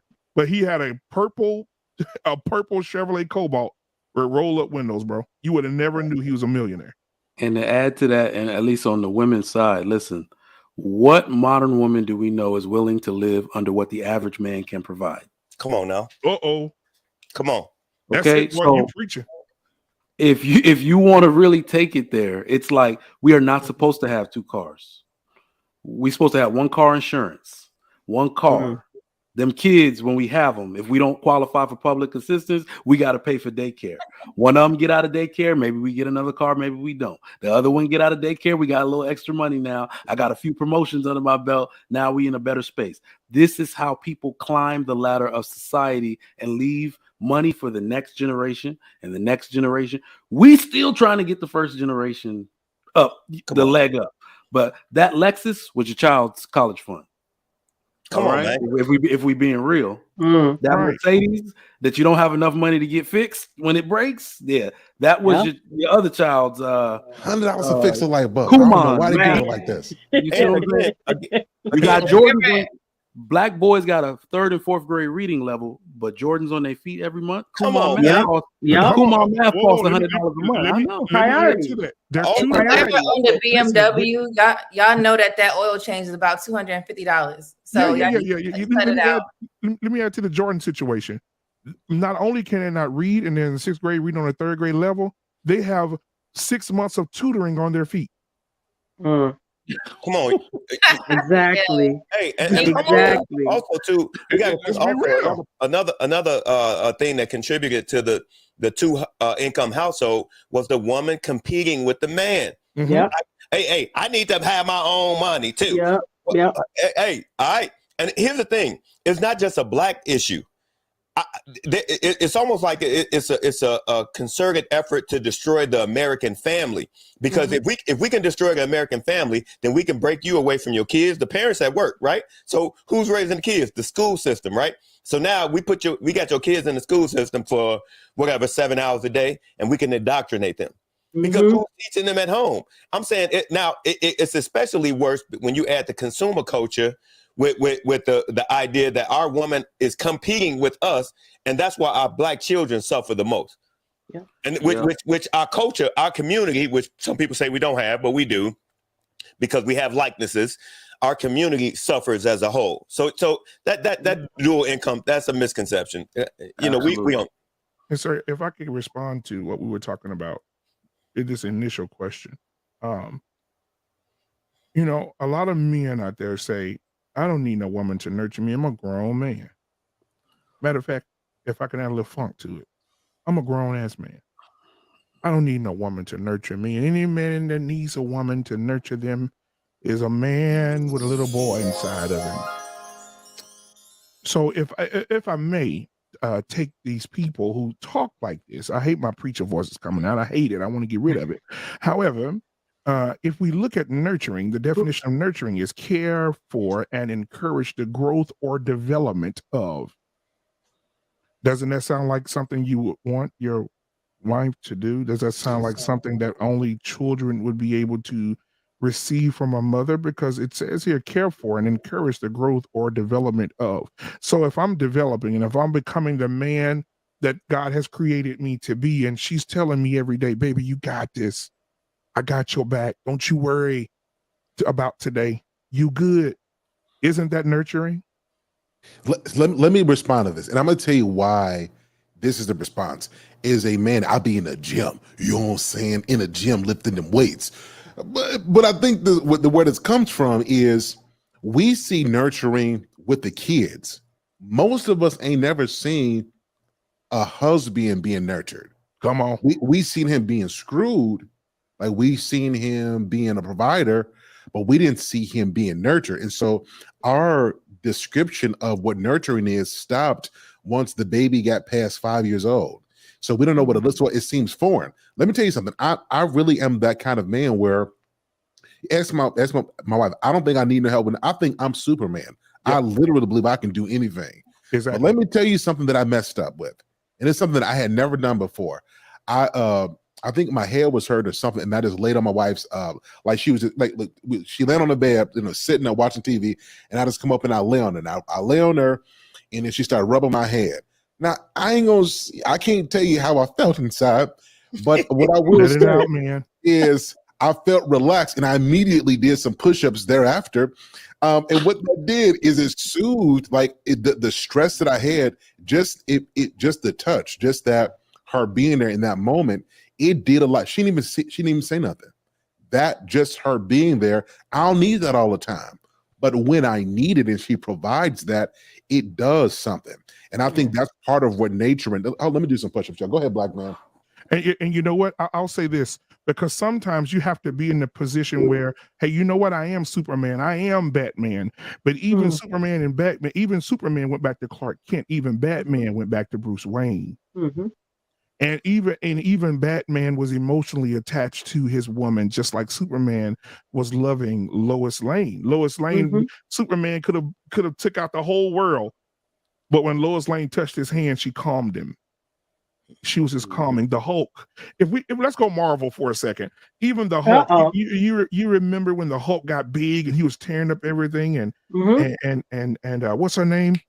She come in and just gave him a lullaby. The white girl. Oh yeah. Black Widow, that's her name. She came not the white girl. Yeah. She came in and rubbed his hand, and all that Hulk stuff went away. He went back down to his normal size and just laid down on her lap. Perfect. Thanos did that too. Perfect example. Yeah. So exactly. So what happens is, I don't care how big you are. I don't care. I don't care. And a lot, and like right now, I want to say this because I love my brother, Big Bad Bull. He says, I don't need a woman calling my grown ass. I'm completely self-confident. My parents raised me to be strong in every way, but I dig it for you men that need the calling. It's not coddling. Let me say it again for the people in the back of the room that have hearing aids. The word nurture means care for and encourage the growth or development of. It does not say in the definition coddling. If we're saying coddling, that means we're trying to add a definition to a definition that's already defined. All right now. Care for and encourage the growth or development of. That means you're encouraging someone to build themselves up, to be great at what they are and what they already are. So anytime you can come in, most people that are talking like this are single and have not felt the touch of a woman in a very long time. They haven't. Big black man. Okay, because I'm glad you brought up Big Bad Bull. He had Sir Hale put up another comment that he said. Mm-hmm. He said, what did he say? I think he said something about, oh, I'm a grown ass man. A man don't need nurturing. He's something and demands respect. Yes. Now my thing, if you can find that comment, now my thing is this. A lot of words and stuff that are being used, some of it to me is semantics. Yes. Everything that everybody has been saying is true, 100%, hit the nail on the head. Absolutely. It all depends on what the man needs, when he needs it, how he needs it, and how his wife or his woman gives it to him in the time of his need. Yes. It ain't got nothing to do with you being a grown ass man. Everybody grown. But everybody grown, but it's semantics. Right. And most of the men that are angry, and I'm not, this is not a jab at anyone. Yes, so let me say this. Hold on. So yeah, I don't want to make sure. I want to make sure we're not making this personal towards anybody. No. Anybody at all. I was going to go back to general. I think most men who say they don't need nurturing is because, again, our idea of nurturing is stuck in how we treat children. Exactly. And there's some men who want to be babyfied. So those kind of a man's man is going to see it that way. So I want to make that point clear. Right. Yes. It's not personal. Exactly right, Sir Hale. I think it's in the way and the meaning of how some men perceive that that when it comes to nurturing. Let's also look at how, because I like to break things down statistically, right? Mm-hmm. So 70% of Black men alive today were raised by single mothers. Oh. So that may very well mean that these men do not know the proper definition nor the real feeling of a nurturing woman, because maybe she just had to work too hard to provide for him to grow up. So tell me who this sounds like. There's a certain type of man that treats a woman sexually a certain way, like she's disposable. He has intimacy issues. He also has a lack of desire to marry. What man does that sound like in modern times? The modern Black man. Yeah, the modern Black man may not know what nurturing from a woman is, which is why we see this in the chat right now. So it's not even their fault, if I'm gonna be honest. Right. Of course they don't know what nurturing from a woman is. I had my mother and my father in my life, so naturally I was able to see both sides of it. I think there's literally a mental block there to say, well, women, no, I'm a man, I think that is more so what can happen with a lot of these men, because they have not received. Like I say it all the time, the modern Black man may not know what it's like to have been loved properly ever in his life. Also, too, let's look at the opposite, right? So if the woman is not nurturing, that means she's actually impeding or not taking part in your growth and development. So I mean, either she's nurturing or she's not, right? And exactly. So who wants to be with a woman who is impeding or not participating in your growth and development? And I mean, it just doesn't make sense. Make it make sense, Mike. All right, anybody want to respond to this? And then we're going to move on to our last subject for tonight. I think some men are getting some form of nurturing and don't even know it. Because they don't know, because they're not clear on what that means. You know what? There's a lot of men out here right now, and ladies, if you're listening and if you have not been doing this for your man, I really imply that you start. A lot of men out here are machines. A lot of men out here are Iron Man. And they go out and they work and they provide, they work and they provide. But I'm guarantee you that 70% of you women will go up to your man right now and just touch his hand or walk up to him, just right into him and just put your arms around him and pull him in close and say, you know what, I love you and I appreciate you for who you are and what you have done in my life. And I want to be the woman that wants to help you grow and continue to be the strong man that I see every day. I want you to know that you can be vulnerable with me. And I just want you to have a moment with me right now. I want you to know that I love you. Half the men will probably try to hold back from having that moment or that emotion because that's what they needed. Women, go to your man and try it right now. I guarantee you, he'll give you something. He'll give you something. He'll probably, some of them probably may just collapse in your arms. Hell, because they haven't had you touch them like that in 5 years. So Hale said without sex. How many women are providing intimacy without sex? And so if you do that, if you get in a man's mind and you become that nurturing woman in his mind, man, listen, that man will run through walls for you. It's just amazing how it feels to have a woman to do that for you. I would argue that the person that said I demand respect is saying I need some nurturing. I would say that again. I would argue that the person that said I demand respect is trying to say I need nurturing. So yeah, we're gonna move. Somebody said that they something and demand respect. I forget the other word that they use. Something. So y'all cutting up tonight. I tell you what, we're gonna do this final thing. Lady Di, can you send that link to me and send it to the back chat? I want to take a look at that really quickly. Okay. While Lady Di is sending that, guys. All right, now listen. All right, we got 24 minutes. So I'm gonna play this TikTok and I'm gonna go over one little article and then we're gonna try to get out of here in 23 minutes. Okay. You lying. I know. But still you're lying. See, herein lies the problem. And me and you talked about this before. Look at me. Yep. Look, I'm going through, but this is getting so good. This has been a really good conversation so far. So the premise of the show today is some secrets, actually save relationships. And I want to gauge you guys' thought on this. And how I want to go about this is I want us to discuss the difference between privacy in relationships versus secrecy in relationships. Okay. Let me share this and we'll listen to what this lady says, and we'll take it from there. 1 second. People believe love hurts because betrayal hurts. You might have grown up in a family where you expected to keep secrets. You were taught and told that, we keep secrets in the house because we love each other and that's what we do. And you're in a relationship now where somebody's an alcoholic or an addict, but you're not telling anybody because we keep secrets and love is keeping secrets. Well, that actually kills people. That's the opposite of love. When you kill somebody, you can't love somebody and kill them at the same time. And that's what keeping secrets does. Or you hear the story of I cheated on your father because I was so passionate about this romance and love wants what it wants and I couldn't help it. So you learned love is cheating. Man, there's so many chances to get screwed up. And it feels like so little time to fix it all. But it's really not. Once you get a handle on exactly how this has impacted you and where that wounding is, you're really able to break free. We can believe love hurts. Okay, guys, you heard what she said about that. What did you guys think about that clip? A lot of that stuff we see lying and secrets early on, and we take that template into our adulthood.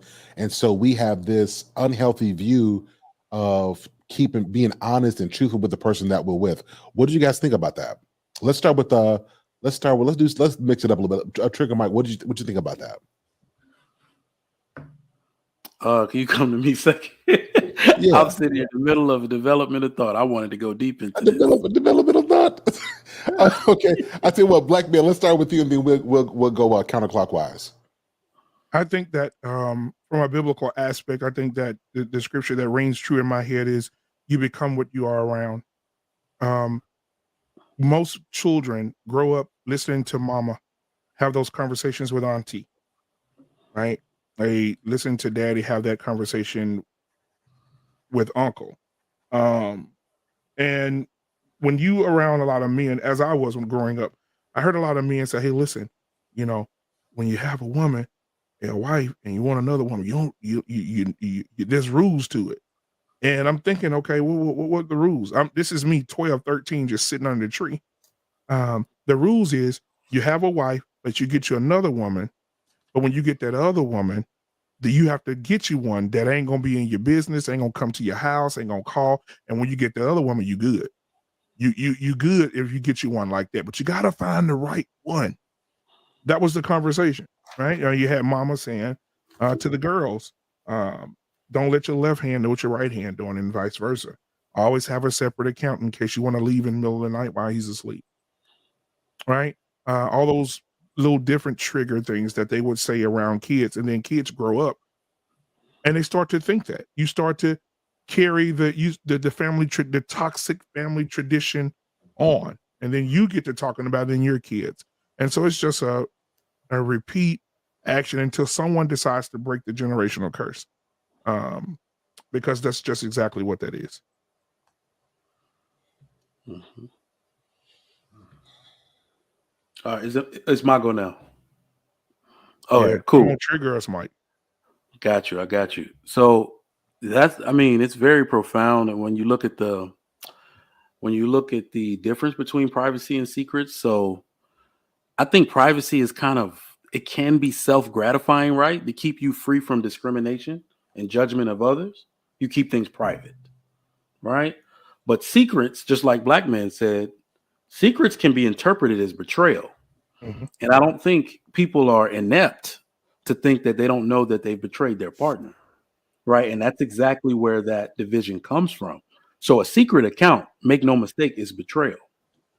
All right. If you're going through divorce proceedings and a woman got 50 grand in an account where you got laid off and you were wondering how you're going to pay the mortgage for the next month, I'm going to feel betrayed that she had 50 grand sitting in an account and just thought to say nothing. Right. So that, I believe, is a hard difference. I believe. Wait. Yes. Let me ask that real quick, and I want to give this Mr. and Mrs. C said in this after this as well. So what if she was saying, she was stashing that up? Now, of course, we know that in a divorce, right? That's y'all stuff. So it is wrong to do that. But she was saying because he has a career, let's say he's making money, she's not. She stashed that away so she could have something, right? So in her head, she's keeping that secret because she's looking out for her own interest. What would you say about that? I would say it's selfish and it's still betrayal. The reason being is that when we look at what men have, that is not traditionally something that men do at all. And I think I've heard somebody that literally works for a bank say, other than a man's business account, his wife has access to all of his accounts, business, personal, to be able to make moves. And it's expected of men to do so a woman can have access to provide for his family, regardless of if he signs off on it or not.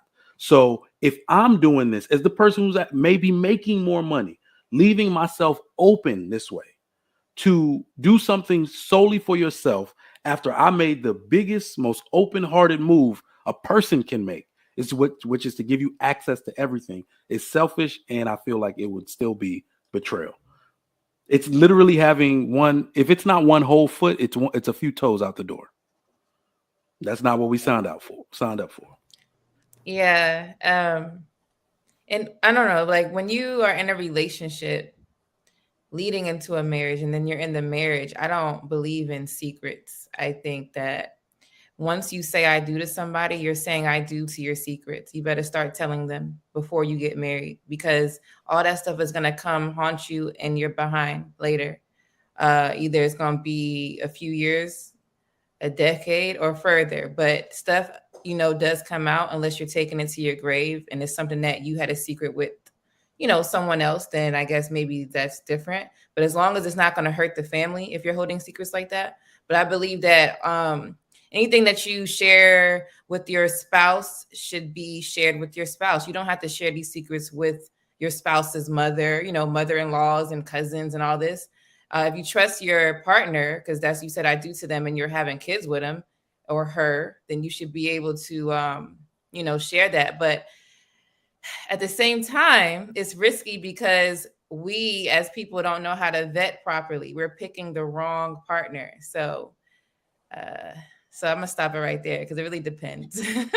We're gonna drill in. Heritage Tribe. What's your thought about that? Secrets. Is it safe sometimes to keep some secrets, even in the context of a marriage? Oh man, secrets. I don't know. I'm not a secret keeper, so I very open and transparent. I don't think it's a good idea to come into a marriage with a whole bunch of skeletons in your closet. Because like you said, that door is going to open, and then what? So it depends on the secret keeping. What type of secrets are you keeping? And that's subjective to each person. You know what I mean? So I'm a little off with that one. I would say there's a distinct difference. Secrets are based in selfishness. Privacy is based in selflessness. I believe that, we all deserve a certain level of privacy. We are, individuals, yes, humans. Should be And, respected. we kind of run our pages indicative of the way we run our life. She is Mrs. She Said, I am Mr. So she's Nikki and I'm Sean. And we were that before we met. Contrary to anybody's belief, we were absolutely people Individual. before we met each other. And then we come together and we are Harris Tribe Media Group. He said, she said, love and abundance, because when we come together, we are the Harrises.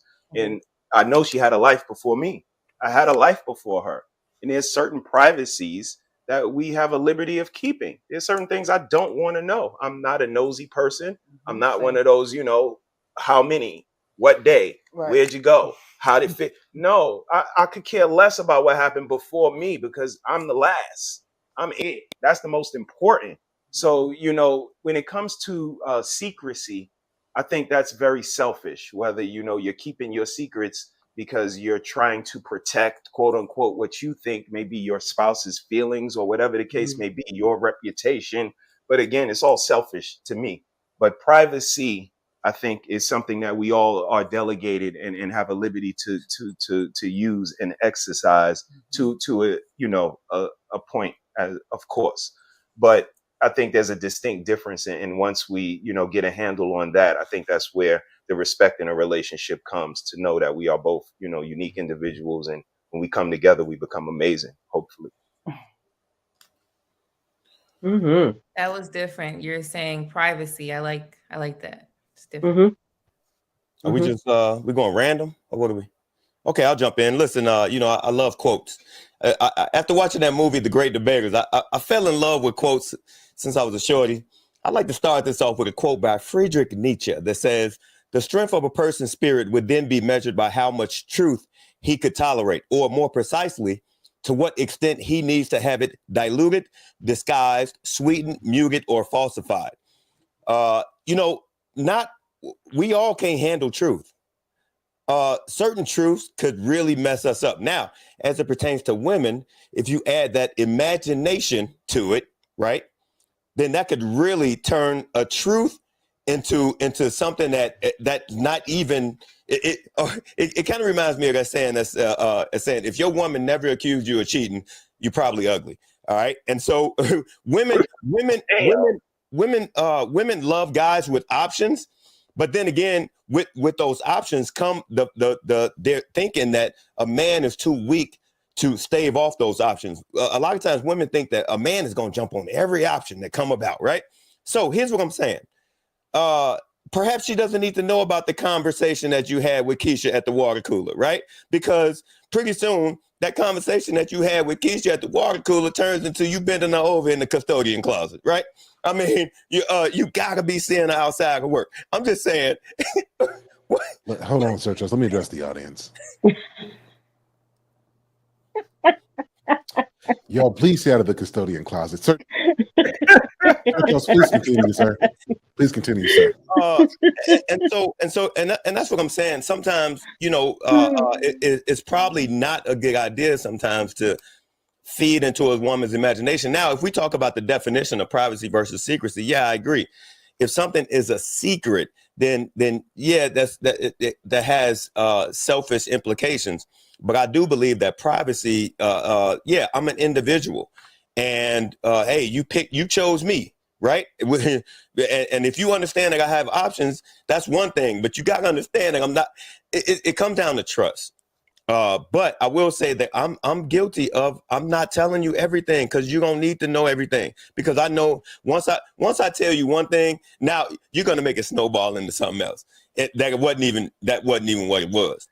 So Yeah, okay, let me give everybody else, and then I see Lady Di. Let me get Man of Prestige, Miss Mo, and Black Man. We got to come back to that, Sir Charles. Don't forget that we got to come back to that. Mm-hmm. No, and that's simply what it is, because women are maybe this is naturally imaginative. They they can go down the rabbit hole, whereas men, we typically don't have that much. We ain't got that kind of time to be going down the rabbit hole. Or if we've done it, if we do it, we've done it in our younger years, and we realized it didn't serve us well, so we got over that. Women do it their whole lives. Yeah, the rabbit hole. And so, yeah, some things probably need to be left out. Otherwise, now I'm saying there are some women out here who can handle high levels of truth, all kinds of truth. So I'm saying it depends on your woman. If you know your woman finna make up stuff from the truth that you told her, and you know that's the truth is stranger than fiction, right? Some men lie. Some men lie because the truth don't even make sense. The truth. Go ahead and lie, because I can't. If I tell the truth, you really ain't gonna believe me. I'm gonna go ahead and make up that. Even though the truth might be harmless, the truth could be harmless, but the truth is stranger than the fiction. Let me go ahead and choose fiction. Yep. I can't disagree with that. A Black Man, what's your perspective on this, man? Oh, Lord have mercy. I think that Brother Charles is on to something, and something is on to Charles. You know, I do agree with that. I think that sometimes even the truth is just too overwhelming. The lie just sounds a little bit better. And because some men have to walk on eggshells. Let's just be real about it. Some men have to walk on eggshells. You know, you baby, where you been? Well, I went up with the fellas, or I went to the grocery store, which will be simpler. Because last time I said this, men do this. There's a process in a man's mind. Wait a minute, last time I told her the truth about going out with the guys, she was mad for 3 days. I went to Kroger's, and the line was long. See, I got my debit card, got out. Here's my rebuttal to that. If what I've seen, women who is how they ask. If they ask in a specific way, come on. She already knows. She's trying to see that imagination. Are you at Kroger's? In the custodian closet at Kroger's? She's trying to make it make sense. Wait a minute. Yeah, because some women will do that just to test you. Oh no, you wasn't at Kroger's because I was there. See, you have those women there as well. So you wasn't at Kroger's. So where were you? See, that's why I can't trust you. And then it goes into something else. So you got to be. That's that nurturing. That's that nurturing mother she was talking about. That's not a nurturing wife. Hey, look, I don't mean to throw this in here, y'all. But have y'all ever been accused and you be questioning if you did it or not? I mean, you'd be like, hold on, did I do this? I might have, actually. I mean, if you ain't even been accused to that level, listen, you should be very grateful for that. Yeah, where was I yesterday? I just say I was at where I said I was gonna be. That's it. Oh my God. I think to his point, so if you have a woman that's not ready to receive like the truth, so I'll just use me. I like to go give a little personal experience. There was a time I wasn't ready to receive everything. And now I wasn't making stuff up like, in the closet and stuff. But there was times where my imagination is just very vivid and wild. So my scenarios would be like to the extreme. So I would take, like, if we're at the gas station, right? The gas station, now we're pumping gas. The gas, grows all over the ground, and now there's a fire. I was one of those. So I'm saying in a dramatic way. So he would be like, all right, she's too dramatic for me. So I don't know about that. So he kind of like taught me how to like not be so extreme with things and not to have so many different, A to Z type of situations. Let's just stick with this one. If the next one comes, then we deal with it. So I had to learn that. And now today he can pretty much, from what I think, he could tell me anything. He's very open and honest, and I'm not so dramatic. So it works. So I say that to say that you could work on it. You just have to know it's an issue and then go from there. So. Hey, real quick, I want to jump in real quick and say, hey, Mr. He Said did a great show on women's intuition. If anybody caught that, this is a great time to talk about this women's intuition that we talk, the myth of the woman's intuition. I was gonna say women don't have intuition. What are y'all talking about? They're just nosy. Whoa. You said what happened? Women don't have it. So we all have the same level of intuition. Women use it for the past and the present. Men use it for the future. That's pretty much it. We call it foresight. They call it a woman's intuition. They're just nosy. They're FBI agents. Oh wow. Why women's intuition always something negative? Yeah, I think my wife works for the CIA. I think anything happens. That's all love, black man. That's all love. I'm gonna let you have it. Anything happens, my wife can have a text thread with my sisters and her sisters. Oh, they'll find it out in 24 hours. Oh, for sure. Yeah, come on, y'all wrong. I'm not lying to you. Y'all wrong. But we talk about these things that are purely non-factual based. That a woman says that I feel it, and I just feel like this lens to that where a woman, her imagination is so vivid that she really believes she's Miss Cleo out here. Call me now, they say. For your free reading. Let me tell you a point that I was thinking about. I was thinking about something, guys. So y'all, okay. So let me understand this because I didn't even answer the question yet. So what you're saying is when a woman says, okay, hold on. So you're saying when a woman says, oh, I got a feeling, oh, it's a bunch of crap. But if a man says, oh, it's good, then, huh? No, there's nothing wrong with having a feeling or a hunch, but women act on these feelings and hunches as if it's real. Back for real. I've had women get mad at me. Well, it all depends. Depends on who you're dealing with. I've had women get mad at me based on their imagination. Women never acknowledge the 99 times their feeling was wrong. It's just man. Only when their feeling was substantiated one time, they was always right. That's the whole time. Hallelujah, somebody. I can agree. I can agree with that. That comes with accountability, taking responsibility for when you're wrong too. But don't, Sir Charles. That trigger mic had me pumped up, man. Miss Mo, the only thing is women, when they got that imagination, they don't know when they're wrong. They can't accept when they're wrong, right? So even I get it. Yeah. I get it. No, I understand. life is wrong. Did we just break a long-standing myth of yours? Did we just bust that up? I have a feeling like we just kind of did a ninja move on what? That women have like little premonitions and intuitions. Premonitions. Do you actually believe that? You know what? You know what we're gonna do right now? We're gonna get off this. We're gonna get off it. I think that's a smart idea. No. We're gonna get off that because that's a whole nother show, and we ain't got time for that right now. I still need to answer the question. Yes, ma'am. That's a whole nother thing. So I will say this though. It really is a good point, and I wanted to make this point that I think the imagination we're talking about, that intuition, is two things. One, women used to be afforded the opportunity to cultivate that. That's one. And then with that imagination running out, would you guys say that that's connected? Ms. Mo, this is directed for you and then everybody else as well. That when a woman's imagination runs wild and she's considering everything, isn't that kind of part of nurturing, because you're trying to protect what you have, and so you're thinking about all kind of stuff, and you're actually living on defense because you're protecting what you're nurturing. So that, Miss Mo, that's for you, and then everybody else can kind of chime in on that one. Well, my thing is, yes, women have this imagination, yes, but then I will also say that we can have it run wild. Yes, I agree with What that one? That one up there. I can't Sugar Mike. remember. Trigger Mike. Trigger Yes, Mike. Trigger Mike. I can agree, and Sir Charles too. I can agree with that. Yes, we have the imaginations, but it goes back to what I said. It all depends on who you are dealing with. It really does. You can't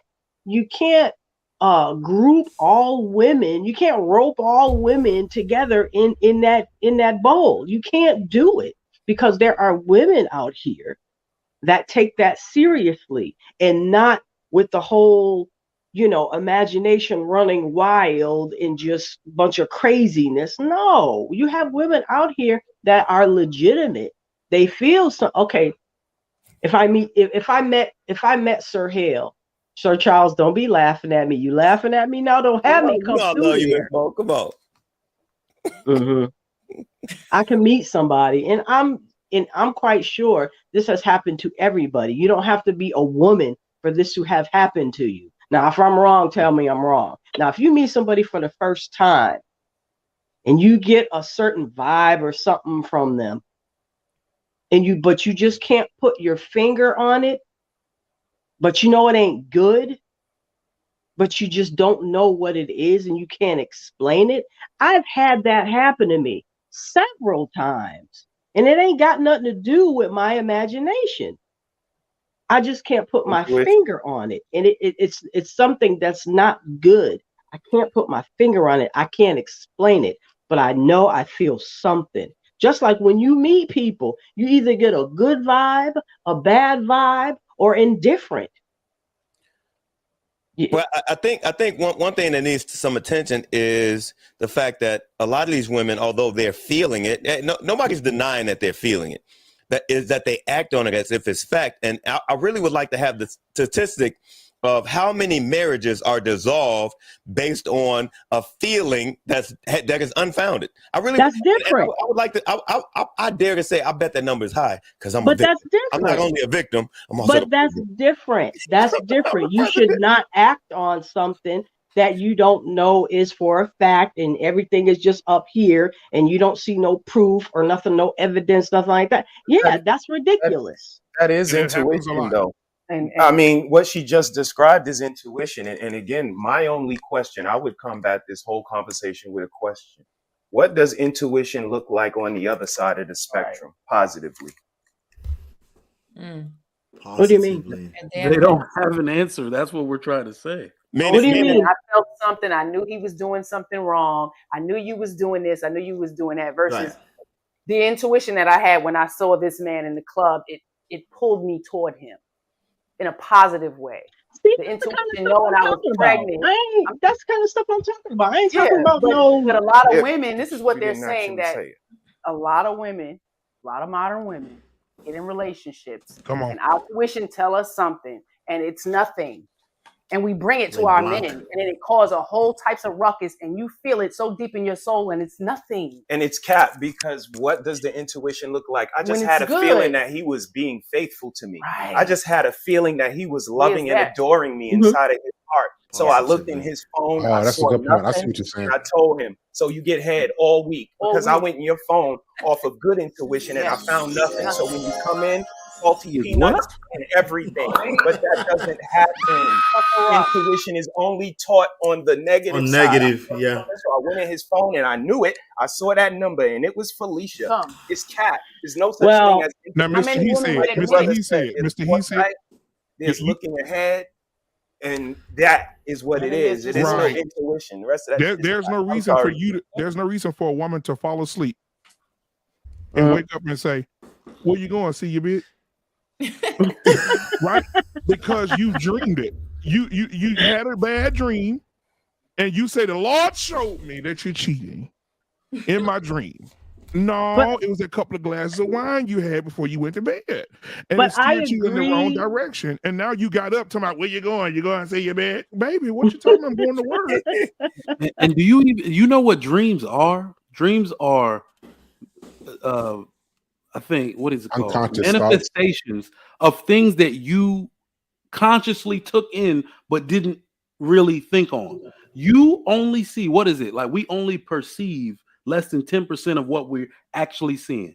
right? If my window was open, I would know that if there's a Range Rover going past, that's my neighbor such and such that just got home, and my body knows they just got home, but my face is forward, right? So there are things that you're seeing out in the environment that will manifest that dream into you. It's not intuition or anything. It's your subconscious mind giving you signals and using all the skills and abilities you have. Like I think women, I think it's natural for them to think it's intuition, but what the word we don't use that's actually synonymous with this is instinct, right? There we go. It's just instinct. Women, you don't know that your man, if your man is actually doing something, you don't know. It's not your intuition talking about it. It's the fact that he didn't kiss you for the last 3 weeks. It's the fact, like, it's actual several real physical cues that you have. It's not you spiritually materializing anything, right? It's you actually taking all the subconscious and making it conscious to make a determination that, okay, something might be going wrong. But I agree. But I agree with. I'm sorry, Lady D. I agree with Mrs. She said, and I also agree with Mr. He said. I agree with what both of them said. It's a left and a right. It's a good and a bad. You know what I mean? I agree with both things. The instinct can be from a good place and also not so good place. I agree with both things. But I've never heard that though. I've never heard a woman say. I want to get Lady Dad's response as well. So what Trigger Mike was saying, I was going to say that, like, if a man, for example, we're talking about a man going out and messing around with a woman. So if a man does not say or do things that's going to make his woman feel, appreciated, right? So what you normally do, I'm just going to throw some stuff out there. You slap her on the butt. You say that she's pretty. I like your hair. I like your outfit. That looks sexy on you. You know, the normal stuff. Or if she goes out to work or just goes out, instead of, you used to kiss her on the cheek before she left and say, I love you. You don't do it. You just say, all right, see you later. So those type of things, if you consistently start to treat her like a little friend, then she's going to think that you out there, romancing somebody else. So that's where that intuition or instinct or imagination starts to run her wild because she's not receiving this attention. A lot of women love that. So that's why they're on some of them. Now, I'm not speaking for everybody. There are women who are on Instagram and Snapchat and all of these type of apps because they're trying to seek attention. It's just from the wrong people. They're getting it from strangers instead of getting it from the ones that's next to them. And sometimes, besides insecurities, like I said, this is a whole nother show, but besides insecurities, sometimes it is from the lack of what the man is not giving to his woman. And if you said that you want to be with this woman, you got to know that this woman wants attention. And I'm talking about love and attention, not being aggressive like you do with your boys. She is delicate. She is gentle. And you want her to be, right? You want her to be submissive and all this stuff. Well, you better start giving her some attention so she could feel better doing it than feeling like it's like a chore. Because that's what women think is chore type behavior. So that's all I want to say what Trigger Mike was saying. So can I say something real quick? There's a lot of women out here that gets attention but still want attention. And come on, man. And it does, yep. My mind rewinds itself back in time and goes to Aisha Curry. Aisha Curry says, I love Steph. That's my baby. That's my boo-boo. That's my bun. We got kids together. He's romantic. We have a great sex life. She said, but I don't get attention from other men, and I want that. That whole thing was dumb, and it's still dumb. Okay, but that's celebrity status. But let's talk about the other women. I guarantee you right now, there are women out here right now that are doing great things right now. I know Google didn't come on while I'm talking, but anyway, so there's a lot of women out here right now. If you go to them right now, go ahead, somebody. This damn thing that came on while I'm talking. Look, I was trying to give you the other side because some men need to hear that. But you already know what side I be on. A lot of y'all women don't, you get attention and then you want to get attention from elsewhere because you want a whole lot of multiple people, right? You're trying to be like men and all this type of stuff. So you want multiple people because you're bored he's boring, he's not attractive enough, he ain't making enough money, so let me go seek attention outside on Instagram because I don't like my life and I'm trying to go fill the void and see what's greener over there. There's women like that, and I think majority of women are like that. That's the modern woman that's like that. Okay. Right. And that's an issue. You know, you shouldn't be wanting those type of things. You should be appreciative of your man because let's say he is, you know, paying all the bills. All right. You could be out in the street. No, but he's paying the bills. He's paying for your car. He's paying for your clothes. He's paying for your food and all these type of things, your phones, your computers, all the type of things that you have, but you're unappreciative and want him to always say, I love you when you walk outside the door. Always remember, it's not always roses. It doesn't mean he don't love you. It's just that maybe he's occupied right now. So give that man grace. I play both sides because it is both sides. I just wanted to make sure men. Wait a minute. Did you? I appreciate it. But yeah, That's Give a right. man grace. He is saying something. Everybody. Yes, honey. This is Lady B. Yes. Yeah, my girl. Yes. Hallelujah. She's on punishment tonight. She's on punishment tonight. Yes. Let's Black Man go, and then we're going to do final thoughts for everybody. This has been a great show. Black Man, final thought. Well, on this subject is on you. Yeah. So, yeah, I mean, I definitely agree with you. There's this gentleman that is on, I think, TikTok or Instagram. He goes around social areas where couples are, and he walk up to the couple and say, hey, listen, how do you love each other? How long have you been married? You know, and he said, hey, one thing I want to know, he said, you guys love each other? You trust each other? Absolutely. Absolutely. He said, okay. He goes to the wife. He said, can you give your phone to your husband, open up your DMs and let your husband reach your DMs? And 90% of those couples, the women said, no, we don't do that because we trust each other. He don't got to look at my DMs. And 90% of those women would not give their phones up to their husbands. And the husbands looking like, whoa, what are you hiding? That's a shame.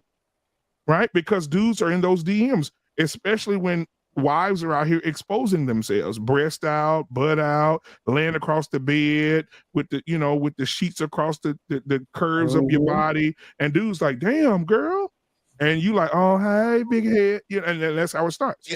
Black Man, that's it right there. So like, you can't control who's in your inbox, but if you're like creating customer service where they keep coming back, that's where the problem is. And you're right, a lot of women are doing that. Good point. Good point. Good customer service. Shout out to customer service. That was a good. That was pretty good. Yeah, we got to wrap up really quickly. So, Black Man, final thoughts. We'll start with you, and then we're going to go around. Please let us know what your final thoughts on the show and call out your platform as well. Absolutely. Hey, great show tonight, man. My final thoughts is, everybody needs to start loving each other more. I think overall. I think there's a level of love and commitment that just has been lost. Everybody's selfish. Everybody's out for themselves. People are married, separate bank accounts, hidden secrets. It's just too much out here. And I think that in the end, love conquers all. And I think everybody should love each other. I'm going to take the last 15 seconds to say, Sir Hale, that I'm proud of you. I think that your growth is amazing. I think that you're doing an amazing job. We've been together since the beginning of time of our YouTube, in the YouTube streets. And I want you to know that I'm proud of you, man. I see your growth, and I have nothing but love for you and everybody else on the panel. Guys, if you want to follow me, I'm at Black Men Unfiltered Network. Please go over, like, and subscribe over there. And you'll be able to turn that notification button on as well. So you'll be able to see us when we go live Monday through Friday. We have a show every day on the Black Men Unfiltered Network. So come on over and holler at your boy. Appreciate you guys. Y'all have a good night. BMU, appreciate you, man. Thank you so much. Miss Marie X, you've been a great panelist. What's your final thoughts? And please let us know how we can connect with you as well. All right. First of all, I have enjoyed sitting on this panel this evening. Very interesting dialogue and very good questions.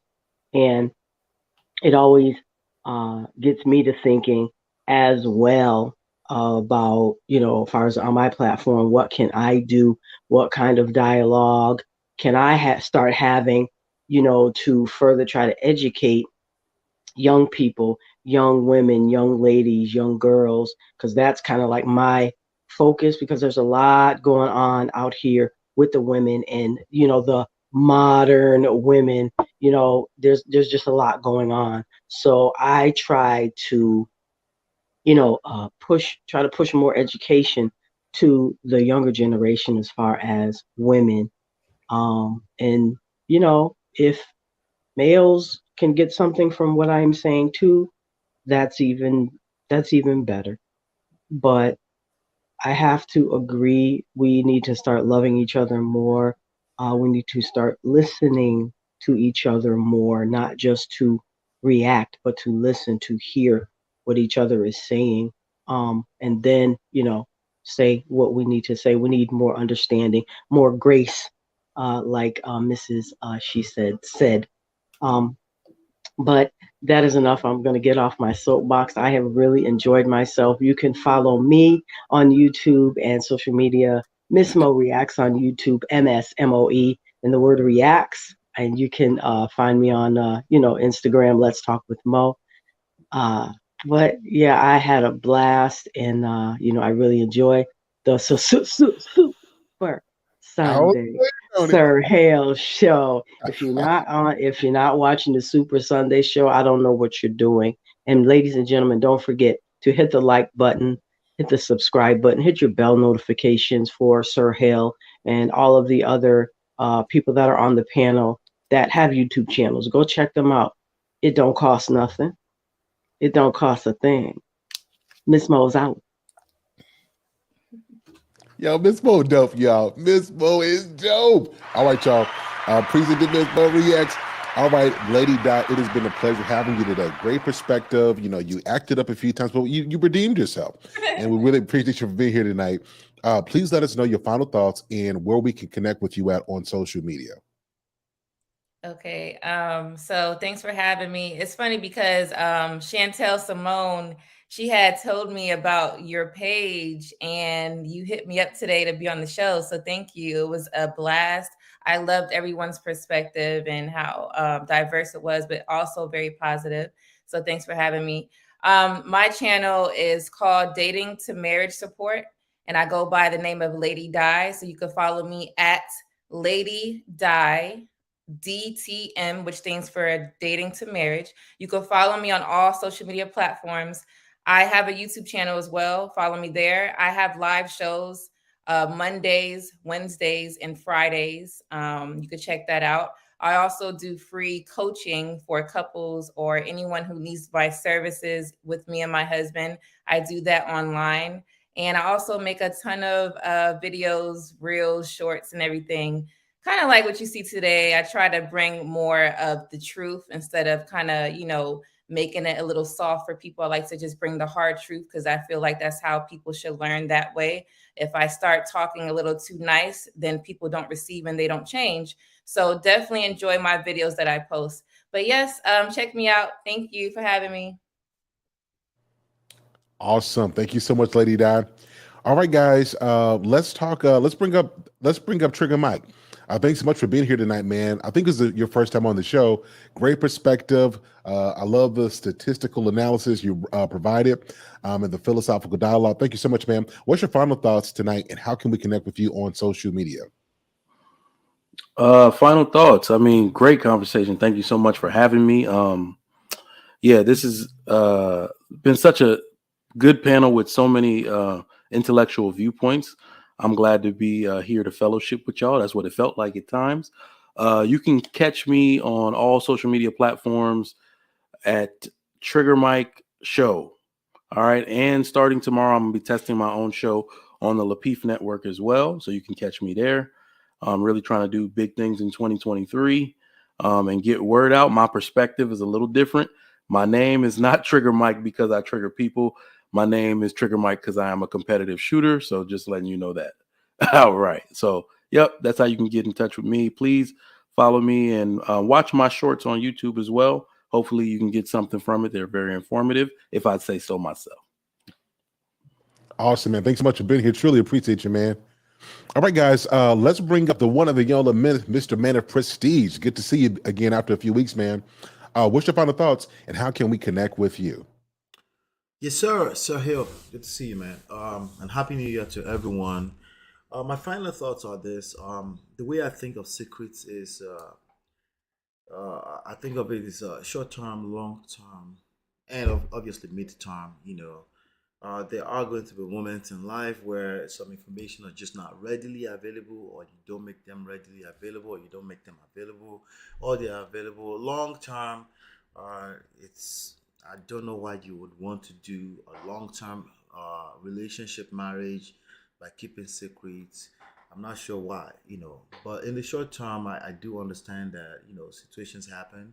There are situations where you have to protect your partner from certain informations in the short term. It could be somebody passed away and you're waiting to release that information in a way, in a conducive environment and things like that, right? And but if you're keeping a secret from a standpoint of you know that this is going to hurt them, you're right. It's probably going to hurt them, and eventually it will come out. And I think you're better off staying away from marriage if you're going to live such lifestyle. If you're going to, it's pointless. But yeah, that's my thoughts on secrets and the topic itself. Ultimately, you can find me, my platform is called Men of Prestige. I am the host. My name is Ola. We talk about relationships. We talk about relations, we talk about seduction, attraction, we talk about emotional intelligence, patience, love. And I believe personally that if you don't understand these things, you're probably better off staying away from marriage too. In 2023, you will collect if you don't understand how these things work. If you're trying to jump into marriage, marriage is a fantastic institution. It's designed to protect all of us, and there's just too many passionate things happening around life, and if you don't put that within a structure that's designed to protect you, it won't work. And also, trashy people will create trashy marriages. So like anything else that's worthwhile, it takes work because it's highly rewarding, right? So let's just keep that at the back of your mind. And any short-term gratifications is exactly that. You have the rest of your life, so always think in long terms. Thank you so much, Sir Hill. It's always a pleasure, man. And Happy New Year again, 2023. My God, man of prestige. Thank you so much, man. All right, Harris Tribe, y'all know what time it is. What's your final thoughts on the show? And let us know how we can connect with you as well. Oh man, secrets in a marriage is unhealthy. We need to get back to learning how to communicate and keeping that open dialogue way past the honeymoon stage, because marriage is longevity. We've been together 25 years. So having that open communication is important. And from the beginning, you should discuss those things. What do you consider to be a secret? You know what I mean? What is unacceptable? And all these things need to be discussed in depth, in my opinion, to not create a problem later. Try to be proactive in your relationships and in your marriage instead of reactive. A lot of us do that. We're kind of taught that. So let's begin to try to, get into the proactive mode when it comes to our family, being diligent with our children. It's very important. So that's where I stand with that. Thank you for having us, Sir Hale. Absolutely. Great conversation, amazing panel, and we love being here. We appreciate the intelligent conversation and the conversation continuing to move forward. So thank you for all you do. Shout out to the panel, shout out to the chat, and everybody have an amazing week. And that's us right there. Yep, right there. Everywhere social. We out here. Harris Tribe, I appreciate y'all. Much love to you. Thanks so much for being here. All right, Sir Charles, it's on you, man. What's your final thoughts on tonight's subject? And let us know how we can connect with you as well. First and foremost, thank you, Sir Hale, for having me this evening. I enjoyed myself immensely, as I do always. Thank you to the other panelists. Thank you to the chat. And essentially, you can find me on all social media handles, Sir Charles the God, with underscores between the words. And also on YouTube, I am one half of Mindfully Misunderstood, where I co-host the show with my brother Cameron. And I do have my own YouTube channel, Sir Charles the God. You can go ahead and subscribe and be my 10th subscriber. I'm handing out $10 bills. But anyhow, so that being said, listen, something was resting on my heart. I think it was given to me by the ancestors, Buddha, the universe, God, the all, or what have you. And we talk about somebody said something that was alarming. I'm gonna make it quick, but it was talking about women feeling essentially unhappy or unfulfilled.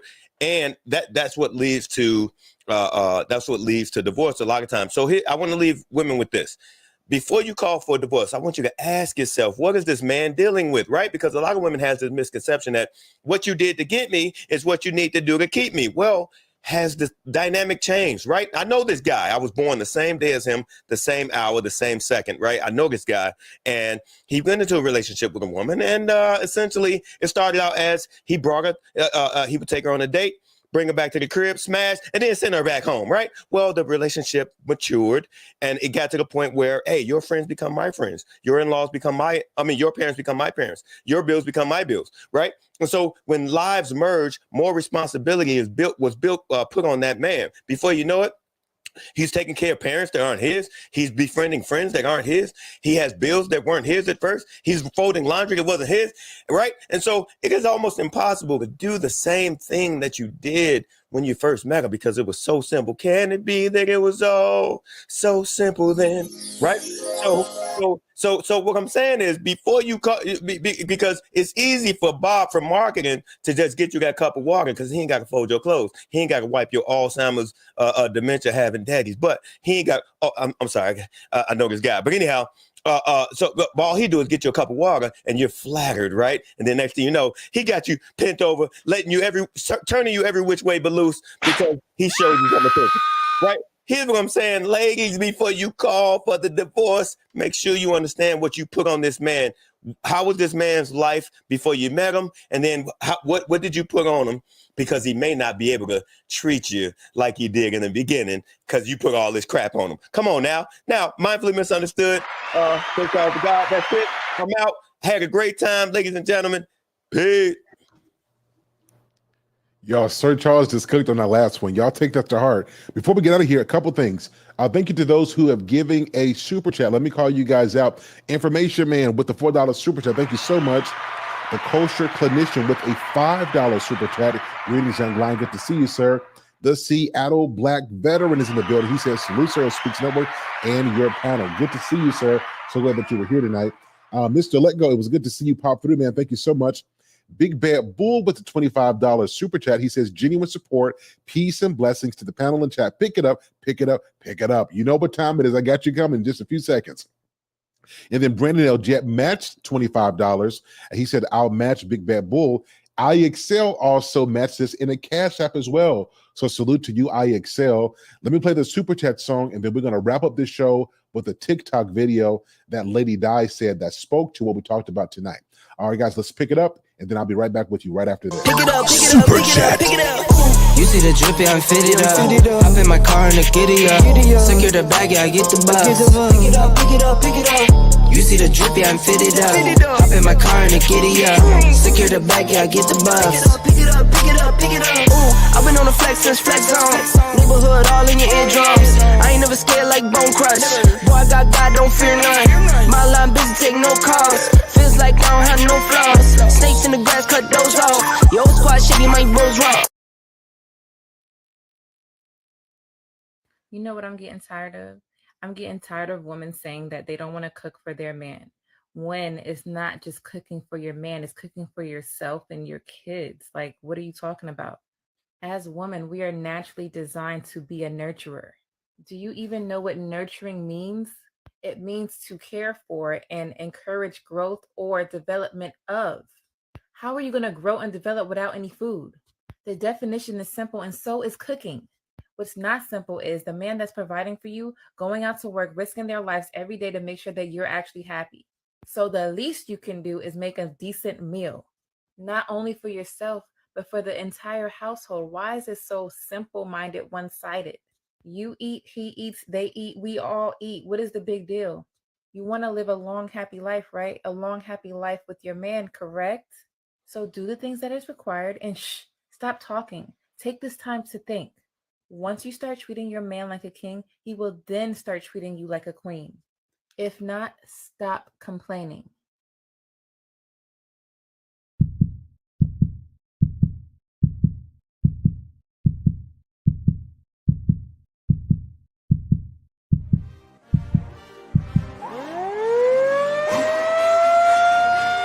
May I have your attention? May I please have your attention? Super Sundays. Yeah, baby. We're back at it again.